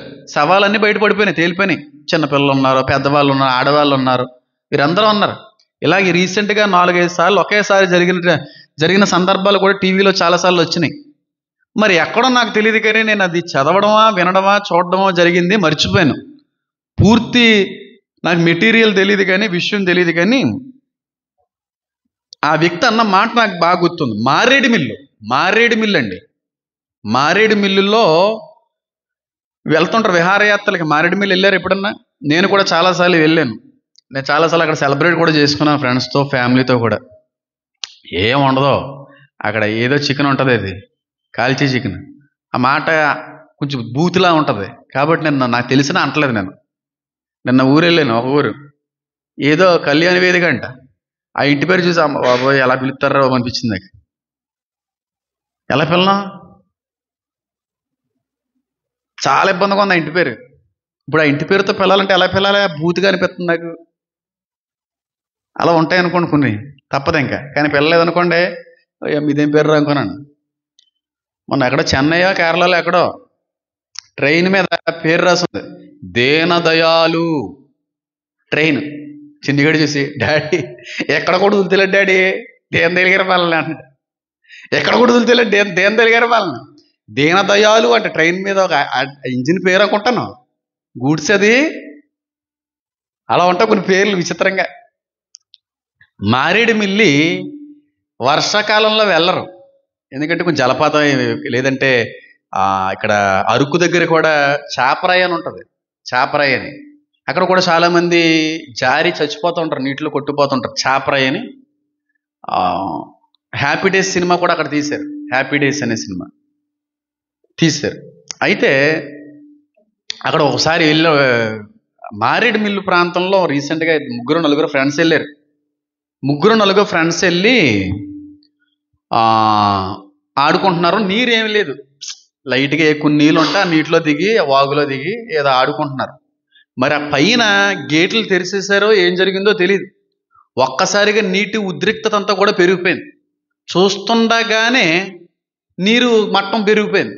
అందులో ఒక ఫ్రెండ్ కొంచెం త్వరగా కోలుకొని బయటకు వచ్చేసాడు. ఇంకో ఫ్రెండ్ రావడానికి భయం వేసి అక్కడ ఉండిపోయాడు. అలా ఉండిపోయాడు. కదలకుండా ఉంటే మనం కొట్టుకుపోవలే, అలాగే రాయిలో ఉండిపోతాం కదా. చాలా పెద్ద ప్రమాదం అది, చాలా పెద్ద ప్రమాదం. ఎప్పుడు కూడా కదలకుండా ఉండాలి. ఎప్పుడు ఇలా ఉండకూడదు. ఇలా ఒక లైన్ లాగా చేయి పట్టుకుని ఉంటారు, వాళ్ళని తోసేస్తుంది. అలా ఉండకూడదు, ఇలా ఉండాలి. నీటికి ఆపోజిట్ డైరెక్షన్లో ఇలా నిలబడాలి. అంటే కెమెరా ఉందనా ముందు, దాని తర్వాత రూత్ గారు ఉన్నారు, అలా నిలబడాలి, ఇలా నిలబడకూడదు. ఆ ఫోర్స్కి అన్నిటిని ఒకసారి తోస్తుంది, ఇక ఒకరిని తోసుకొని పోద్ది. అదే 10 మంది ఒకే స్ట్రైట్ లైన్లో ఉన్నారనుకోండి, అదొక పెద్ద కొండలాగా అవుతుంది. ఫోర్స్ ఒకే బలం అంతా కూడా కలిసి ఉంటుంది. చాలామంది తెలియక ఇలా నిలబడుతూ ఉంటారు, చేతులు పట్టుకుని ఇలాగ పట్టుకుని అదేంటి నీటిలో వచ్చేదానికి ఒక మనిషే కనబడుతున్నాడు అక్కడ. దీన్ని తోతుంది, సపోర్ట్ ఏముంటుంది? ఇలా నిలబడాలి, కాళ్ళు ఇలా పెట్టుకుని నిలబడాలి, ఇలా చేయి పట్టుకోవడం. అది అప్పుడు ఎక్కువ స్టేబిలిటీ ఉంటుంది. ఆ నిలబడిపోయాడు ఆ కుర్రాడు. ఇవన్నీ మీకు ఎలా తెలుసండి అని నేను తెలుస్తుంటా, అలా ఏం చేస్తాను. నీకు తెలియదంటే ఇలా బుర్ర నిండా పాతేసాడు అన్నీ, మొత్తం అన్నీ గుజ్జులో మొత్తం పూరేశాడంతే దేవుడు. సకల విధాలైనటువంటి జ్ఞానాలని, ప్రావీణ్యతలన్నిటినీ కూడా వచ్చేసాడు. ఆ కుర్రాడు నీళ్ళు పెరగవు కదా, ఉండిపోదాం అనుకున్నాడు. నీళ్ళు పెరిగిపోయింది. నీరు పెరిగిపోతుంటే బయటికి తప్పించుకుని వస్తాడు చూడండి. ఫాస్ట్గా పరిగెట్టుకొచ్చిన ఫ్రెండ్, ఆ ఫ్రెండ్ పక్కన ఉన్న కొమ్మను తీసుకుని చేతికి ఇచ్చాడు ఫ్రెండ్కి. కొమ్మను పట్టుకు, కొమ్మ ఎక్కడికి వస్తుందండి? చేప పడితేనే కొమ్మ ఇరిగిపోద్ది. గేలం వేసి కర్ర బలంగా ఉండకపోతేనే ఎంత చేపే కొమ్మ ఇరిగిపోతుంటుంది. ఆ కొమ్మను ఇచ్చాడు. చూస్తుండగానే అలా ఫ్రెండ్ కొట్టుకుని పోయాడు, చచ్చిపోయాడు. మీడియా వచ్చేసింది, అందరూ కూడా వచ్చేసి మీ స్నేహితుడికి అల్లం తెప్పాడు, మీ స్నేహితుడు వరద ఉద్రిక్తల్లో మునిగిపోయి కొట్టుకొని చచ్చిపోయాడు కదా. అసలు ఎలా జరిగిందంటే ఈ వ్యక్తి ఏడుస్తున్నాడు. ఎందుకు ఏడుస్తున్నాడు? వాస్తవానికి సంతోషించాలా లేదా? అమ్మయ్య, మొత్తానికి బయటపడ్డాను రా బాబు అనే సంతోషం లేదా వ్యక్తిలో? నేను బతికాను కానీ నా కళ్ళ ముందున నా స్నేహితుడు నేను కాపాడలేకపోయాను, నా ఫ్రెండ్ని నేను కాపాడలేకపోయాను. నా కళ్ళ ముందే నా ఫ్రెండ్ కొట్టుకుంటూ పోయాడు, దాన్ని నేను జీర్ణించుకోలేకపోతున్నాను. నేను బతికేను అన్న సంతోషం కంటే నా ఫ్రెండ్ని నేను కాపాడలేకపోయాను అనే బాధ ఎక్కువ ఉంది నాకు. అది ప్రతి క్రైస్తవుల్లో ఉండాలి. నేను రక్షించబడ్డాను అనే సంతోషం కంటే ఇంతమందిని చేతులారా రక్షణలోకి నడిపించకుండా నరకానికి పంపించాను అనే బాధ నీకు వెయ్యాలంటే ఈ జాలి నీకు పుట్టాలి. రక్షణ లేని చూసిన ప్రతిసారి మనం ఒక్కలమే రక్షించబడితే గొప్పతనం కాదు, నిన్ను బట్టి అనేక మంది రక్షించబడాలి. నీ కళ్ళ ముందే నీ కుటుంబంలో అనేక మంది నాశనం అయిపోతున్నారంటే, రక్షణ లేకుండా చచ్చిపోతున్నారంటే నీకు ఎంత బాధ పుట్టాలండి, ఎంత బాధ వేయాలండి, ఎంత జాలి పుట్టాలండి, ఎంత సతమతం అయిపోవాలండి. అది నీకు వేయట్లేదంటే నీ ఆత్మీయ స్థితి ఏ విధంగా ఉందో, రక్షణ పట్ల నువ్వు కలుగున్న విలువ ఎలాంటిదో అక్కడ అర్థమవుతుంది. ఒక అన్యుడు, దేవుని ఎరగని వ్యక్తి, ధర్మశాస్త్రం ఎరగని వ్యక్తి, నేను బ్రతికినందుకు నాకు సంతోషంగా లేదు, నా కళ్ళ ముందు నా ఫ్రెండ్ కొట్టుకుపోతుంటే కాపాడలేకపోయింది చూడు, ఈ ఒక్క కారణంతో జీవితాంతం చస్తూ బతుకుతానన్నాడు. జీవితాంతం చేస్తాను నేను, నా ఫ్రెండ్ని నేను కాపాడలేకపోయాననే ఆ ఒక్క అనుభవం, ఒక్క భావన నన్ను చంపుతుంది రోజు అన్నాడు ఆ కుర్రాడు. మరి నీకు ఇంకెంత ఉండాలి? రక్షణ లేని ప్రతి వ్యక్తిని కళ్ళ ఎదుట కనబడిన ప్రతిసారి నిజమైన క్రైస్తవుడైతే, నిజంగా ఆత్మరక్షణ పొందుకున్న వ్యక్తి అయితే, నిజంగా రక్షణ పట్ల విలువ ఎరిగినటువంటి వ్యక్తి అయితే జాలేస్తూ ఉండాలండి. ఆ వ్యక్తులు మన ముందు తిరుగుతుంటే జాలేస్తూ ఉంటుంది. అయ్యో నశించిపోయే ఆత్మలుగా ఉన్నాయి, వీళ్ళు ఎవరు కాపాడతాయ్యా, నా మాట వినట్లేదయ్యా, ఈ జాలి పుడుతూ ఉండాలి. అంతేగాని కూరలో ఏమండమంటావు, పప్పుచారులో బెండకాయ అయినా దొండకాయ అయినా నీ పెండ కూడా అందులో ఈ దిక్కుమాల మాటలు మాట్లాడడం సరిపోతుంది. దరిద్ర కొట్టి క్రైస్తువులు సిగ్గులేకపోతే సరే, క్రైస్తుడు ఏంటి ఇయ్యా మాట్లాడవలసింది, జాలి పుడతా అలాంటి మాటలు వస్తాయి నీకు. ఆత్మల పట్ల భారం ఉంటే తిన్నావా, పిల్ల తిన్నదా, ఈడు స్నానం చేయించావా, స్కూల్కి వెళ్ళాడా, సిగ్గులేదని ఎంతమంది నడిపించారు. కానీ ఆయన అడుగు, నీ పిల్లలకు ఫోన్ చేసినప్పుడు, నీ పెద్దవారికి ఫోన్ చేసినప్పుడు, ఈ ఎండో పప్పుచారులో ఏమేయాలి అదే వేయాలి, ఎడ్రా బాబు మీ క్రైస్తవ మీ అనుభవాలు, కరుణ, ఇలా మాట్లాడుకుంటూ పోతే చాలానే ఉన్నాయి. కానీ 3 విషయాలు, దీనుల పట్ల ప్రత్యేకమైన కరుణ కలిగి ఉంటాం.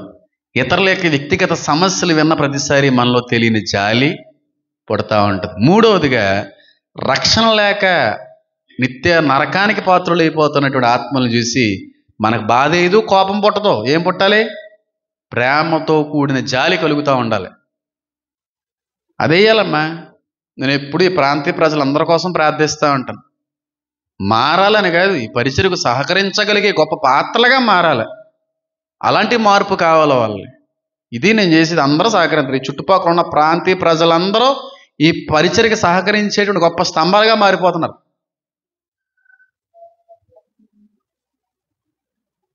అలా చేయండి ప్రార్థన.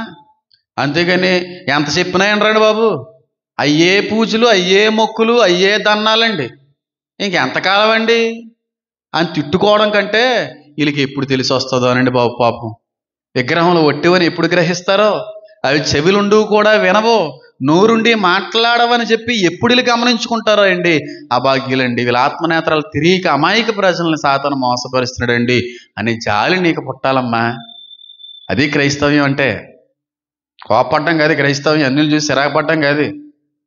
వాళ్ళు పూజల దగ్గర, పునస్కారాల దగ్గర, విగ్రహాల దగ్గర పెట్టిన వాటిని వద్దని చెప్పండి. అది కూడా ప్రేమతో చెప్తే వేరే విధంగా ఉంటుంది. మన వాళ్ళు వచ్చారు ఏదో పని మీద వచ్చి, అమ్మ దేవుడు అంటే నాకు ఇష్టమేనండి, కానీ మా ఊళ్ళో ఉన్నారు చూడండి, తినరండి.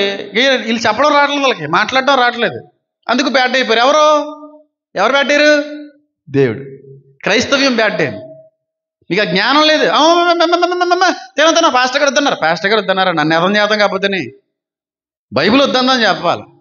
తింటాం కానీ ఇక్కడ పెట్టి తినకూడదు. మేము అందంగా చెప్పుకుంటే ఎంత బాగుంటుంది. అక్కడ వాళ్ళు ఆకట్టుకుంటాం కదా, ఆకర్షించుకుంటాం కదా, కోల్పోం కదా వ్యక్తిని. జ్ఞానం లేక ఇష్టం వచ్చినట్టుగా మాట్లాడేసి బంధువుల్ని పోగొట్టేసుకుని నశించిపోయి ఆత్మలను కూడా రక్షించలేనటువంటి స్థితిలో క్రైస్తవ్యం మిగిలిపోయింది. కాబట్టి కరుణించే వారం కొందరిలో దేవుడిస్తాడు. చాలా భారంతో కూడిన ప్రార్థన చేస్తూ ఉంటారు వాళ్ళు. భారం ఎక్కువ. దేవమ్మ గారిని చూసారా? అందరి కోసం కన్నీటితో ప్రార్థన చేస్తాను. భారం ఎక్కువ వాడికి. అందరితో భారం, బాధ్యతతో కూడిన ప్రార్థన. అలా ఉండాలి. అవి ఉన్నాయో లేదో పరిశీలించండి. ఒకవేళ లేవు అని అనిపిస్తే దేవుడు ఇచ్చాడేమో, దాన్ని మరిచేవేమో గమనించుకుని వాటిని వెలికి తీయండి బయటికి. అంతేగాని నిన్నిచ్చాం మొన్నిచ్చాం మళ్ళీ ఏమిస్తాంలే అవి వద్దామా. అందరూ ఇప్పుడు కనబడినా దేవుడు మనకు ధన్యత ఇచ్చాడు. అదృష్టంగా భావించి వాళ్ళకి సహాయం చేయగలిగే స్థితిలో మనం ఉన్నామని గుర్తించగలిగే రీతిలో మనం ఉంటే, అలాంటి బేదలు, అలాంటి దీనులు, ఎలాంటి స్థితిలో ఉన్న వాళ్ళైనా సరే చూసినప్పుడు మనకి అదృష్టంగా ధన్యతగా భావిస్తూ ఉంటాం.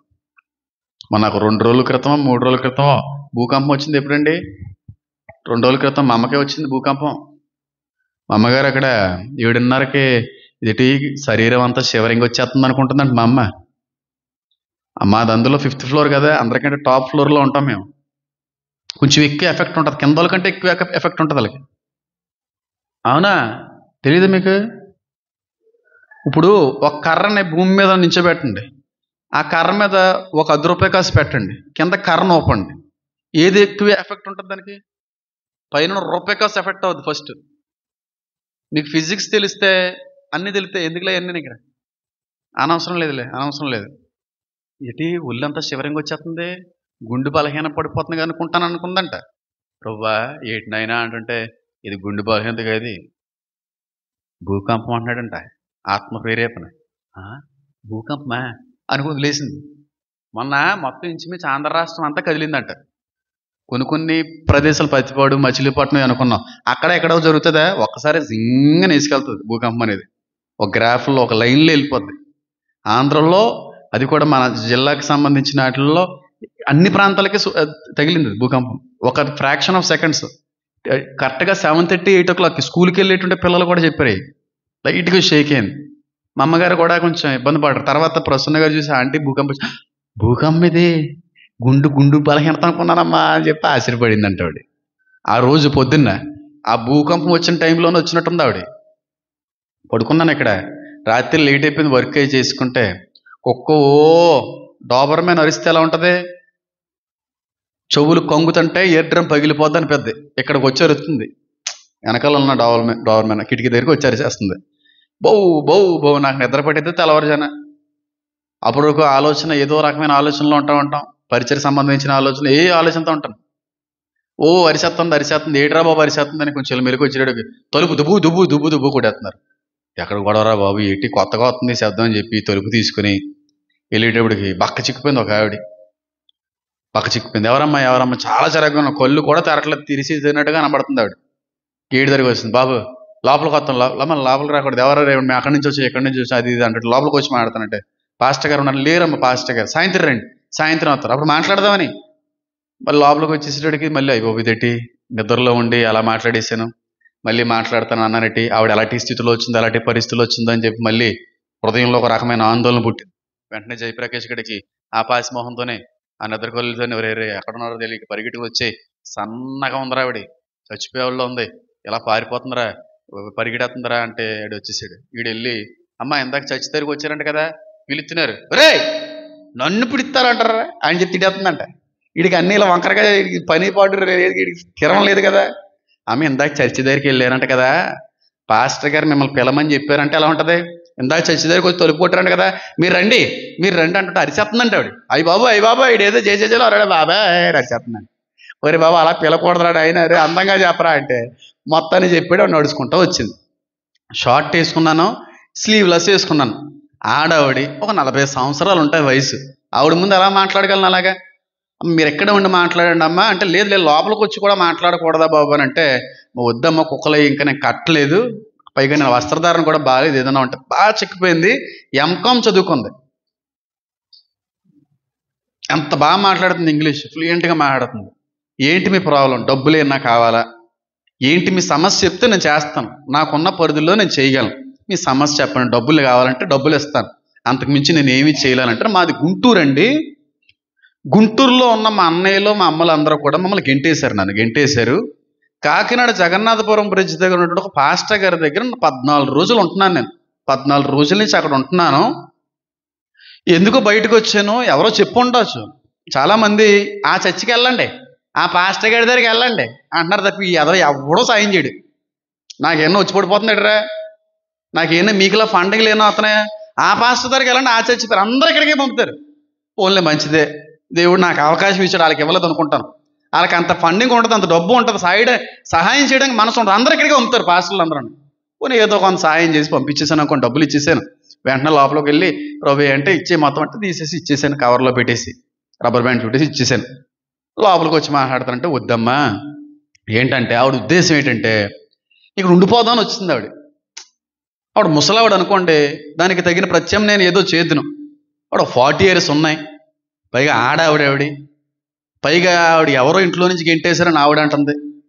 ఏమో ఎవరి మాట నమ్మాలో కూడా తెలియనటువంటి పరిస్థితి. బాధ వేసింది, భయం వేసింది. అక్కడే ఉండి మాట్లాడాను, అమ్మ మీకు ఎప్పుడు అవసరం ఉన్నా రండి, మీకు ఏ సమస్య వచ్చినా రండి అంటే మీ సంఘంతో మాట్లాడొచ్చా, పోనీ ఏమన్నా పోలీస్ స్టేషన్కి వస్తారా మీ సంఘస్థులు, పోలీసు వాళ్ళకి చెప్తారా, ఏం చెప్తారు మాత్రం ఏమంటారు, ఇప్పుడు మానసిక స్థితి బాగాలేదని చెప్పి అశ్రద్ధ చేస్తారు. హాస్టల్లో జాయిన్ చేయొచ్చు కదా, హాస్టల్లో జాయిన్ చేయడానికన్నా పర్మిషన్లు ఈరోజు ఆధార్ కార్డు కావాలంటున్నారు. మీరు ఈవిడికి ఏమవుతారని అడుగుతారు. ఇవన్నీ ఉన్నాయమ్మా, ఏం చేయాలి అర్థం కాదు, మీకు ఏ అవసరం వచ్చినా వచ్చేయండి అని చెప్పి చాలా దుఃఖపడ్డాను లోపలికి వచ్చి. ఇంతమందికి ఏదో చేయాలన్న ఆలోచన అయితే బలంగా ఉంది, కానీ ఏం చేయలేకపోతున్నానని చెప్పి మా అమ్మగారు ఫోన్ చేశాను. అమ్మ ఇది పరిస్థితి, ఏం చేయగలరా నువ్వు మాత్రం అని చెప్పి ఆవిడ కూడా బాధపడింది. అందులో వద్దు ఎవరెలాంటిలో మనకు తెలియదు, రెండోది ఆడవాళ్ళు అంటున్నాం కొంచెం జాగ్రత్తగా ఉండాలని చెప్పి మా అమ్మగారు అన్నారు. చాలా బాధపడ్డాను. తర్వాత చాలా ఏడ్చాను, ప్రభు చాలా చేయాలనుకుంటున్నానయ్యా, చాలా సేవ చేయాలనుకుంటున్నాను, ఇలాంటి వాళ్ళకి ఆశ్రయాన్ని కల్పించాలనుకుంటున్నాను, మీకు ఇష్టమైతే నా మనస్తత్వం నా మనసాక్షి నమ్మకమైనదని మీకు అనిపిస్తే దయించి విషయాన్ని జ్ఞాపకం చేసుకోండి అని చెప్పి అడుగుతూ ఉంటాను. అంతే, నాకు ఎప్పుడు మా అమ్మగారి దగ్గర, ప్రసన్న గారి దగ్గర, నూతన దగ్గర మాట్లాడినా నాకు క్లోజ్గా ఉండే ఫెలోస్ లూదే గారి దగ్గర మాట్లాడినా ఒకటంట, పైన కట్టించేతానండి, పైన మాత్రం ఫ్లోర్ వేయించేతానండి. ఇలాంటి వాళ్ళని అందరినీ చూసుకుంటానండి. భర్తను కోల్పోయిన వాళ్ళు, నా సంఘంలోనే చాలామంది విధవరాలు, వీళ్ళందరికీ నేను చెయ్యాలి. నా కళ్ళ ముందు నా ప్రాంతీయ పరిస్థితుల్లో పరిమితుల్లో ఉన్న వ్యక్తులనే నేను పట్టించుకోకపోతే రేపు రోజున ఎక్కడో ఉన్న వాళ్ళు ఎలా పట్టించుకుంటాను? కనీసం ఈ ప్రాంతంలో ఎవరైతే తల్లిదండ్రులు లేని వాళ్ళుగా ఉన్నారో వాళ్ళకి చదివించాలి, వాళ్ళకు ఆశ్రయాన్ని ఇవ్వాలి. విధవరాలుగా ఎవరైతే ఉన్నారో వాళ్ళకి ఆశ్రయాన్ని ఇవ్వాలి. ఈ ప్రాంత ప్రజల గురించి, ఈ ప్రాంతం మడ సెంటర్ నుంచి రైల్వే స్టేషన్ దగ్గర నుంచి అంతా ఒక బాధ్యత నాకు దేవుడు ఆలోచన పుట్టిస్తూ ఉంటాడు. కానీ దానికి తగిన వనరులు లేవు, దానికి తగినటువంటి మార్గాల సరాలు పరచబడి అది దేవుడే చేయాలి, మనుషులు చేస్తే జరిగేది కదా. అలా బాధపడ్డాను, ఏం చేయగలం? ఎంకామ్ చదువుకుంది ఆవిడ, ఎంకామ్ చదువుకుంది. ఎందుకు వచ్చింది ఆ ప్రస్తావన? లాస్ట్లో ఆ ప్రస్తావన వచ్చింది. అమ్మ దేవుణ్ణి నమ్ముకున్నారా అన్నాను. లేదండి, నేను అన్యురాలనే, నేను దేవుణ్ణి తెలుసుకోలేదు. 14 రోజులు అక్కడ పాస్టర్ గారి దగ్గర ఉన్నారు కదా, అక్కడ వాళ్ళు వాక్యం చెప్తుంటే ఈయన ఇప్పుడిప్పుడే నేర్చుకుంటున్నాను అంది. ఆదివారం రావచ్చు అంటే, రండమ్మా, కానీ సంఘం ఏమీ చేయలేదమ్మా, మీకు ఏదన్నా నేను ఏదో సాయం చేయమంటే ఆర్థికంగా నేను ఎంతో కొంత నాకున్న దానిలో సహాయం చేస్తాను తప్ప, ఇప్పుడు తాతయ్య గారి దగ్గర బీరువాలకి కానుక పెట్టి చూస్తాను, రూపాయి 10 రూపాయలకి అయితే కూడా ఉండదు. నిజం చెప్తున్నాను, ఇచ్చేసాను, అలాగే ఉంటే ఇచ్చేస్తాను తప్ప ఎందుకు అవసరం లేదు నాకు. కరెంట్ బిల్లుకి ఏదో రకంగా ఇవన్నీ అయిపోతూ ఉంటాయి. దాచుకునే మనస్తత్వం కాదని ఎప్పుడు చెప్పాను. యూట్యూబ్లో కూడా చాలా వీడియోస్లో చెప్పాను. నా బ్యాంక్ అకౌంట్లో ఎప్పుడన్నా మీరు అకౌంట్లో డబ్బులు చూడగలిగితే నేను సేవ మానేస్తానండి. ఈఎంఐలు కట్టడానికి తప్ప ఎందుకు బ్యాంకులో ఉంచుకోవడం అవసరం లేదు. నాకు డబ్బులతో పనే ఉంది. అవసరమైతే ఆయన ఇస్తాడు ఆ అనుభవంలో వెళ్తున్నాను. అందుకే డబ్బు అన్నా, డబ్బు పిచ్చోళ్ళన్నా చాలా చిరాకు నాకు, చాలా చిరాకు. దేవుడికి చిరాకు అనుకోండి. అందుకే అన్నాడు, ఒంటైనా సరే సూది బెజ్జల్లోంచి వెళ్తుంది, కానీ డబ్బు అనే ఆలోచన ఉంటుంది చూడు, వాళ్ళు మాత్రం వెళ్ళరు. ధనాపేక్ష పెద్ద విగ్రహారాధన అది. చెప్తున్నాను, అలాంటి దీనిలో ఎంతమంది కనబడుతున్నారో. ఎంకామ్ చదువుకుని ఎంత మంచి చదువుకుందో, పెద్ద ఇంటి పేరు వాళ్ళు. ఆ ఇంటి పేరు, అమ్మ మీరు ఆ ఇంటి పేరు వాళ్ళు అన్నాను. అంత పెద్ద ఇంటి పేరు, అంత పెద్ద ఇంటి పేరు వాళ్ళు. పేరు చెప్పనులే, అమ్మో మళ్ళీ ఆ కులం అనిపిస్తుంది మీకు. అంత పెద్ద ఫ్యామిలీ. బయటికి ఒక దీనిలాగా అడుక్కునే ఆవిడలే మారిపోయింది. చుడిదార్ వేసుకుంది, చుడిదార్ చున్నీ కూడా లేదు పాపం, సన్నగా అయిపోయింది. తలంతా అదొక రకంగా అయిపోయి అంటుకుపోయి, తాగిపోతే అదల్లో కళ్ళల్లో పడకుండా ఉంటే బాగుంది ప్రభు అనుకున్నాను. అంతే. ఎందుకు పడితే ఏమొద్దు మీకు తెలియదు, ఏం కాదు. వాళ్ళని ఎవరిని పట్టించుకుంటారమ్మా? ఏదో చేయాలని తపన, ఆశ ఉంది. ఏమో మన ఆశ నిజమైంది, మన మనస్తత్వం నిజమైంది, దేవుడు ఖచ్చితంగా చేస్తాడు. ఎప్పుడు అంటుంటాను, అడగండి కలుతులు ఉదయ గారి నన్న, ప్రసన్న గారు నన్ను, అమ్మదన్న, నూతన అడగండి, ఏందలి గారి నన్న, క్లోజ్ ఫిలోస్ తెలుసు. వాళ్ళ దగ్గర నేను ఓపెన్గా మాట్లాడుతాను, అందరి దగ్గర మాట్లాడుకోను. చిన్నగాడ కూడా తెలిసి ఉండొచ్చు. చాలా క్లోజ్గా ఉండేవాళ్ళు. పైన ఫ్లోర్ వేసేయాలి. సంఘంలో కొంతమందికి ఇల్లు లేవు, ఇక్కడ తీసుకుని వచ్చేయాలి. భర్త లేని తీసుకుని వచ్చేయాలి, ఇక్కడికి పైన ఎట్టేసుకోవాలి అనుకుంటున్నాం. జరుగుతుంది. దేవుడి చిత్తమైతే ఖచ్చితంగా చేస్తాడు. కళ్ళు మూసుకోండి, ప్రార్థన చేసుకుందాం. నా దేవ, నా తండ్రి, నా ప్రభు,